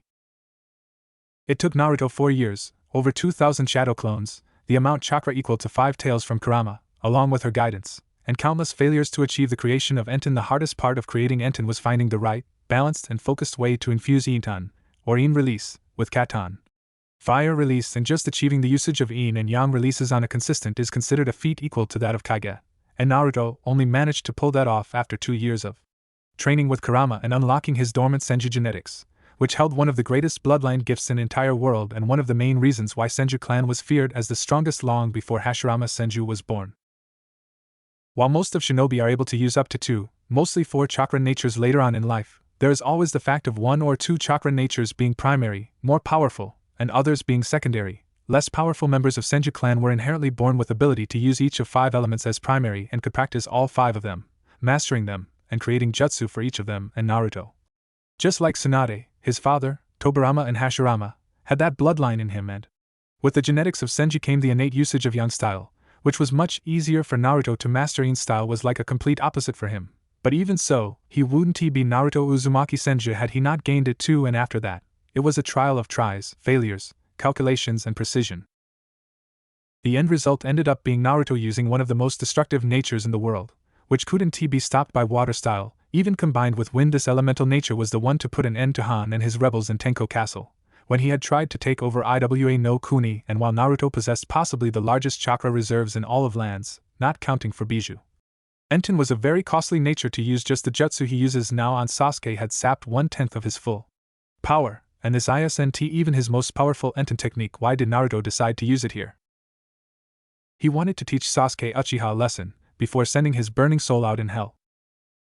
Sasuke's Susanoo wasn't prepared to deal with a more powerful flame than his own Amaterasu and was quickly being destroyed away. Soon enough, Susanoo had started to disappear and the last wave of black flame caught up to Sasuke, blasting him and going through the mist, before going away at the command of Naruto, needing not for his flames to burn 7 days and nights, but to burn all and everything away. Walking towards Sasuke's burned up form, Naruto saw that his Enten had managed to burn away Sasuke's right arm to his elbow, with most of his right side now being covered in third-degree burns, with his right side of face also burned to the point of his eye being destroyed, hair gone and ugly scarred tissue appearing. And even then, despite suffering some of the worst burns a man could experience, Sasuke was still alive, though barely. Apparently, I underestimated the strength of Susanoo's armor. Now I see why even Tobirama feared this technique, Naruto thought to himself, while outwardly smiling at Sasuke in a mocking way. Well, look at the bright side now, Sasuke. With such abominable face, no girl will want to be anywhere near 100 meters of you, save for Sakura, maybe, Naruto quipped darkly, as he unsheathed his sword and brought it upwards for the final strike, speaking seriously again. But you want to live long enough, enjoy the freedom from fangirls. Goodbye, Sasuke. And with that, Naruto let a scowl take place on his face as he sent the sword down upon kneeling and badly burned and injured Sasuke Uchiha. Sage Arts, Wudama Rasengan. Naruto's eyes widened as he looked upwards and saw a big spiraling ball of chakra going down on him, sent upon him by Jiraiya, who had 2 small toads on shoulders, suddenly grew a beard and looked more like Toad than before. This time, Naruto had suffered from receiving the strike by Rasengan, growling in pain as felt the spinning sphere attacking him much greater effect than he had expected. For 3 seconds, Naruto had been pummeled into the ground with the spinning sphere trying to break him down, until he managed to look past the initial pain shock and flashed away from it. Once Jiraiya had hit the ground, Naruto had flashed back in his view, with the mist being sucked way into a special seal, a courtesy of Kushina Uzumaki, who took her stand near Jiraiya with her sword ready. Naruto let out a frustrated sigh, bordering with growl, as he spit out some blood and discarded the destroyed shitage over his armor, revealing his armored torso with the dented and damaged back plates, yet holding strong. Looking at his godfather and mother, standing in protection of Sasuke, Sakura and Kakashi, he thought to himself. So, Jiraiya team has decided to pull out the Sage mode on me, though it looks incomplete still. Had it not been for my armor, I would be dead. Naruto glanced at his mother, noticing her slightly shaking hands. The stance is one for attack, yet her intent has not been fully formed for battle. Does that woman really think that she can bring me back as her son? Anyway, looks like it's time to get serious myself here. Naruto, that's bloody enough, you moron! Jiraiya shouted at him. Can't you see that we are trying to help you? And this is how you greet us? By attacking and killing your own friends? Your father must be turning in his grave at how you act towards your village. At this point, Naruto's control of emotions and years of repressed anger and fury got out, triggered by the seeming ignorance of these people. My village? Jiraiya, that damned place was a hellhole for me. People had tried to kill me, exploited me, and have taken away from me everything that I had. Naruto shouted out in clear anger at him and everyone else. Father, sisters, friends, childhood, and even my own memories were taken away from by you, that fucking bastard of a Hokage, and this bitch that dares to call me her son. I put everything on the line for that hellhole, and how did it repay me? By fucking banishing me for doing my duty. Sochi, please, I beg of you to stop. I know that Konoha and its people had hurt you, but you need to put it behind you and come back with me. Your mother, your family and friends, they are all willing and wanting you to come back and forgive it all. I want you to come back, Sochi. So please. Kushina had tried to plead to Naruto, but it was unsuccessful. You. Who the hell do you think you are to ask anything of me? You abandoned me on the same day I was born, just because I had whiskers and you saw not my eyes, but the eyes of Kyuubi when it was sealed in me, unlike your precious little Menma. Naruto shouted back at his biological mother. Don't forget about that bounty you put on me as well. Had you really been my mother, you wouldn't see me as anything but your son. But no, and as for family and home, both are right here, where I stand to protect them from you. Naruto positioned himself with his house scene right behind him, as he let his 2 katanas fall onto the ground, ready to summon his true weapon. Your family and home is Konoha and its people, Naruto, not some clueless girl you've managed to hook up and pretend to marry. Jiraiya shouted out, with Naruto's ki intensifying. We've only done what was best for Konoha, always. Just like your grandfathers would be done before Sarutobi-sensei, and your father would be done as well. Your duty, no, your destiny is to be the shinobi of Konoha and live in there, to uphold the legacy your families have left for us, and we will make you uphold them, like it or not, and nothing will deter us from it. Now, stop being such a brat and come quietly, and maybe we'll put a good word for Tsunade after all that you have done here to your friends here. I'll even let you sign the Toad contract back and teach you sage arts with your brother. Yes, Naruto boy, come back to Konoha and let go of your anger, for it's time you looked past it and embraced your fate. As one of children of prophecies, the green small toad said directly to Naruto, sitting on Jiraiya's shoulder. You and your brother are destined to change this world, so embrace my fate? My destiny and duty? Naruto shouted at them, as his chakra began to become visible all over his body, without traces of QB's power included prophecies, fates, destinies, and all this crap they are for blind fools that are unable to see past their own nose and arrogant beliefs. And that village, my father, my grandfather and granduncle would rather kill themselves than see what it became.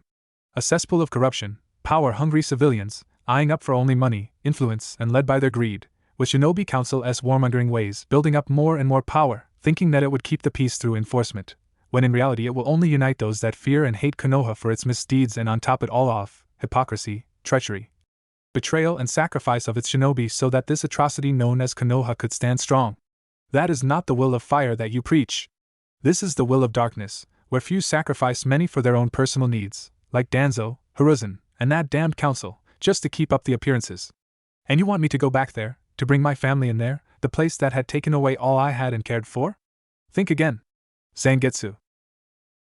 And with this shout, in Naruto's right arm appeared a sheathed long katana, with black handle without tsuba, which he immediately unsheathed, revealing black as night blade. Kushina looked shocked at that sword, instantly recognizing it, as Naruto swung it around and readied it for the fight. Sochi, how where did you get that sword? Do you know what sword is that? Kushina shouted at Naruto, who answered her.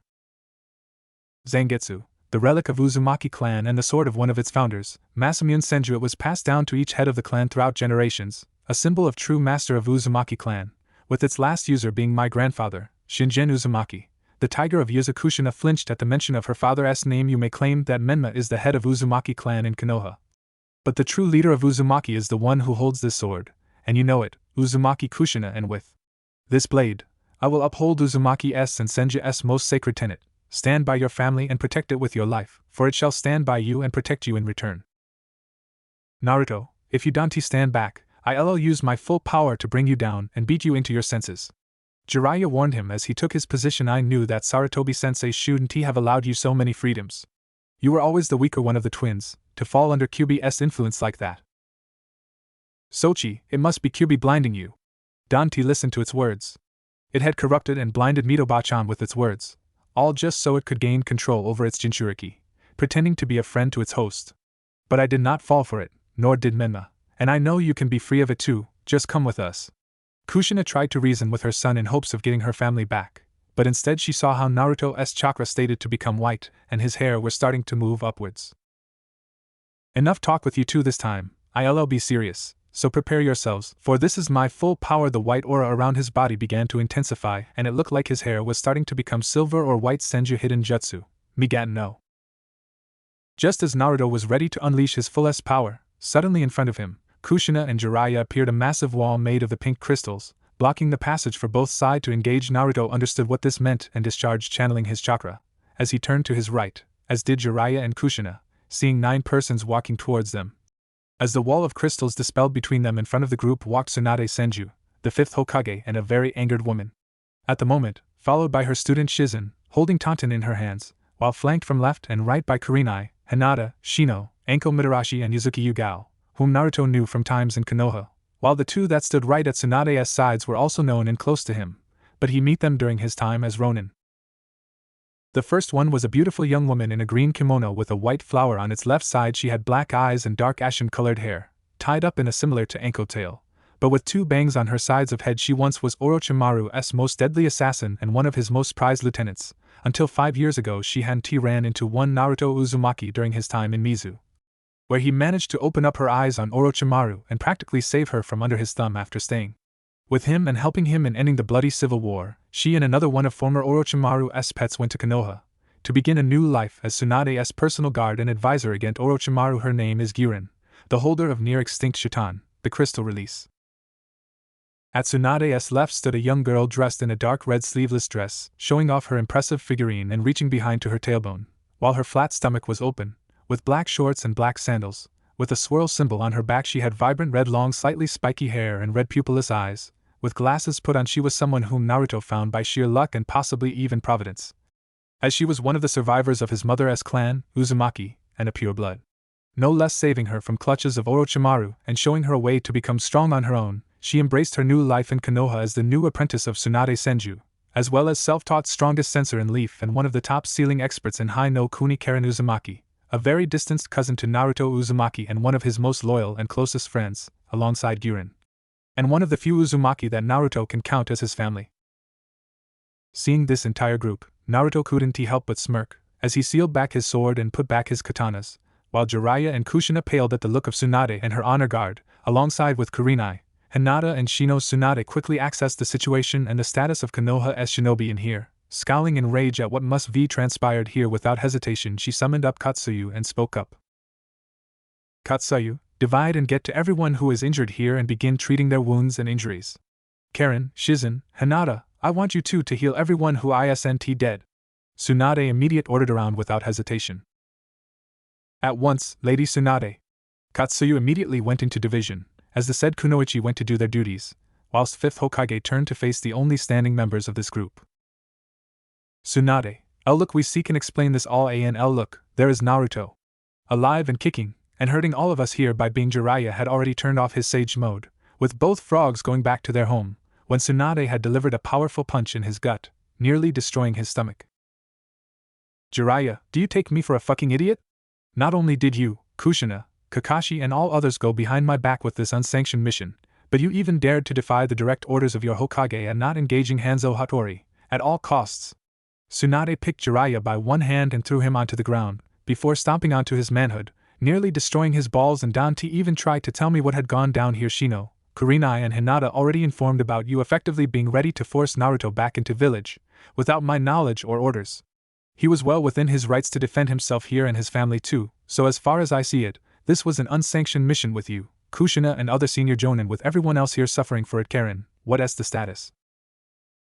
Lady Tsunade, most of them are alive. Chuji was in genjutsu, while Shikamaru was placed into a paralysis through acupuncture, but I removed the Senbon from him accurately, so he'll make a full recovery soon. Ino has a cracked skull, several ribs broken and a concussion, but nothing beyond Katsuyu and our abilities. Asuma Sarutobi is seriously injured in torso and head, but Hinata and Shizen are working on him, so he will probably live. Tenten and Niji were put to sleep through a sleeping poison, which was laced upon Senbons. As for Lee, his spine has been severed, with a blade and surgical precision, so he won't be able to walk. Even with our assistant Sasuke Uchiha has 3rd degrees burns, loss of arm below elbow, right eye, and needs serious attention right now. Sakura has a stabbing wound in her shoulder from what appears to be Chidori, with Katsuyu and me on it.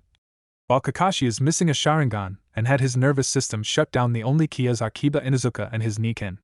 Akamaru. Karen quickly informed Tsunade of what she had gathered from Katsuyu and her own shadow clones that worked here already, while Enko, Kurenai and Yugao stood shocked at hearing it.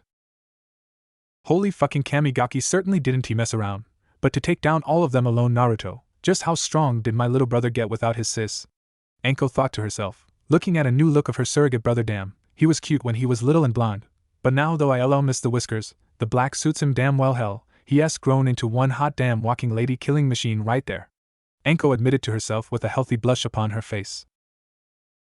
Naruto, my little boy, if only I hadn't trusted Asuma and his father. I know I should be angry for Kiba, but I knew what crimes he committed, and I am sure you had your reasons to do what you had to, especially considering that you defended your home here. Kurenai with a tingle of sadness looked at her former adopted son. I hope we get to talk, if you really do remember me. And Enko, you've grown so much. I really wish I could have done more to you. Naruto-kun, to think that a blonde helpless boy I had protected for such a long time had grown into such a strong and fine man. Even though you've crossed blades with my fellow shinobi, I understand that you were within your right to defend yourself and your home here. Yugao admitted mentally, looking at him. Not a trace of fatness or scars of the past you must have tried to put behind what Konoha has done to you. Yet here it comes again in your life. I hope you can forgive those that deserve it. Naruto-kun. Asuma, Sakura and Sasuke are near death. Lee is crippled for good this time, and Kiba Inuzuka is dead when I get back to Konoha, That damn council will better have their graves dug out, since this is the last time I am allowing them to send Konoha's sons and daughters to die like that. Tsunade raged on, taking a glance at Naruto. Naruto as Hokage, I should be furious, but seeing what village has become, makes me only sad still. When it comes down to protecting Isaka, Masamune and your wives, you aren't exactly to hold back, so I am actually surprised we have such low casualties. You must be known I would be on my way here. Tsunade, can't you see? My Sochi is right over there and he refuses to. Kushina had tried to argue, but she was met with a death glare from her mother-in-law. Kushina, one word from that mouth of yours, and there will be one more Kia here. I've had it with your demands, Menma's arrogance, and with how you dishonor my son. May he rest in peace out of my sight, both of you.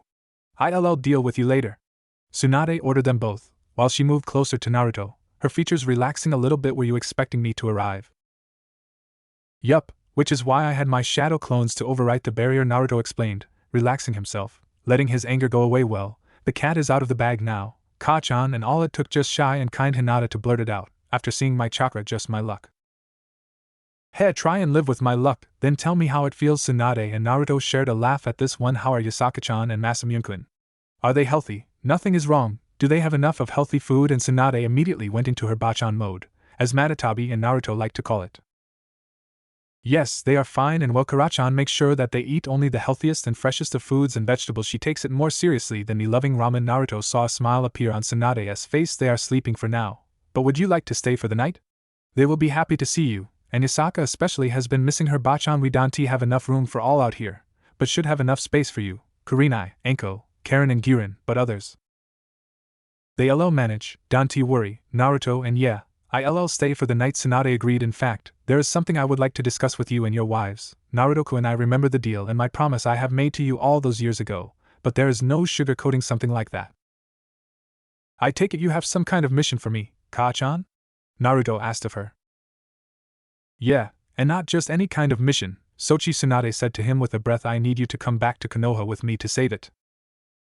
You sure aren't sugarcoating it, Ka-chan? Naruto responded to Tsunade, letting out a sigh, rubbing his eyes, thinking over it all. Tsunade, said woman, already knew that whenever her grandson would address her on the first name basis, it would mean he was absolutely serious with her. You and I have made a deal to which both of us have agreed upon. You will keep Konoha, its council, Shinobi and Danzo with his root off my back, and should they come at me, I have full right to respond with lethal force if needed be. In return, I will take missions from you, the kind of missions that you wouldn't like to send your men and not get Konoha involved directly, like with sabotaging Orochimaru's supplies, killing off his supporters, and even the feudal lord that allowed him to build his hidden village in Oto no Kuni. So far, this deal worked well and neither of us had any complaints. So, don't mind me asking, what has suddenly changed, and why should I return to Konoha? Tsunade. Now it was Tsunade's turn to let out a sigh, as she knew that Naruto was correct and right on point in this one. She didn't want Naruto to return to the place that had nearly killed him, especially now that he had family, but as the fifth Hokage, Tsunade had the responsibility of keeping the people in village safe, even if the population itself seemed to be not so worthy of that. For this reason, 4 years ago, after the name of Hanzo Hattori became known worldwide, with Tsunade and Shizen knowing of his true identity, Tsunade has decided to make a deal with Naruto. The deal was simple enough, yet in later years it has proven to be extremely valuable and even essential. At some point for Konoha, Naruto would take on missions from Tsunade, via Katsuyu, to deal with threats for Konoha, while Tsunade in return will not only keep Konoha off his back, but also pay him money, good money. Naruto has had every reason to turn it down, especially considering his hatred at the time for Konoha and its people, but, much to her own surprise and shock, Naruto accepted the deal. When she asked of him why, he simply stated to Tsunade that there are more dangerous and vile creatures and people than those that live in Konoha, like ones still breathing and seething in Oto. If taking them out of the game means making this world a little better for others, I am game. That statement, as well as the tone at which Naruto spoke about it, and Konoha showed Tsunade just how much more mature and grown up he has become. Along with the fact that while he has not let go of his hatred of Konoha, he didn't allow it to become his main living motivator and driving force. He may have been resentful towards Konoha, but Naruto now understood, after Mizu, that there are people that only want to see the world burn for their own amusement, and the fact that many of them were eyeing up Konoha as their target was merely a side effect. And that is how the deal worked, with Naruto hunting down people, organizations, Orochimaru's forces and other hidden enemies and taking them down, one by one, swiftly and mercilessly. He never took any contracts that meant harming other nations and their hidden villages, like with Kuma or IWA, as Naruto would only deal with those threats that posed immediate danger not just to Konoha, But other nations as well, however, while the deal has ensured that Naruto would keep Konoha safe from its threats, that didn't mean he was on Konoha's side when it tried to play dirty and stab friends in the back. The mission in River Country is the prime example of what Naruto was ready to do if Konoha were to play the aggressor. 18 Chunin and 9 Jonin dead. All are battle-hardened veterans. All had survived the invasion of Suna and Oto, and some were elite veterans of Third Shinobi War, and Naruto slaughtered them, having been asked by Gaara to guard him on his way to IWA, and as a result, when those shinobi had tried to assassinate the Kazekage, Naruto personally dealt with them. Tsunade has had a field day, trying to explain first to Fire Daimyo, then to River Daimyo, what a military-sized shinobi company was doing in River Country. Next was a backlash from Suna, which nearly led to next Shinobi War, and it was followed by Tsunade practically demolishing the Council of Konoha, as she learned how they were the ones to assign those shinobi to this mission, behind Tsunade's back and her knowledge, just like now it seemed to them. Like Tsunade was now nothing more but a figurehead, not even worthy of a role of a puppet, and that they could run Konoha as they all pleased. Well, they picked the wrong Hokage to mess with, as Tsunade wasn't the third Hokage, but the fifth one, and she has had enough of seeing the village her whole family had defended, built, and let grow, become nothing more but a blood vessel for all those leeches to suck from. No, Tsunade has had enough of Konoha's degradation, and it was time to save it. When the forest grows to wild, a purging fire is inevitable and natural to happen. As Uncle Tobirama had once told her,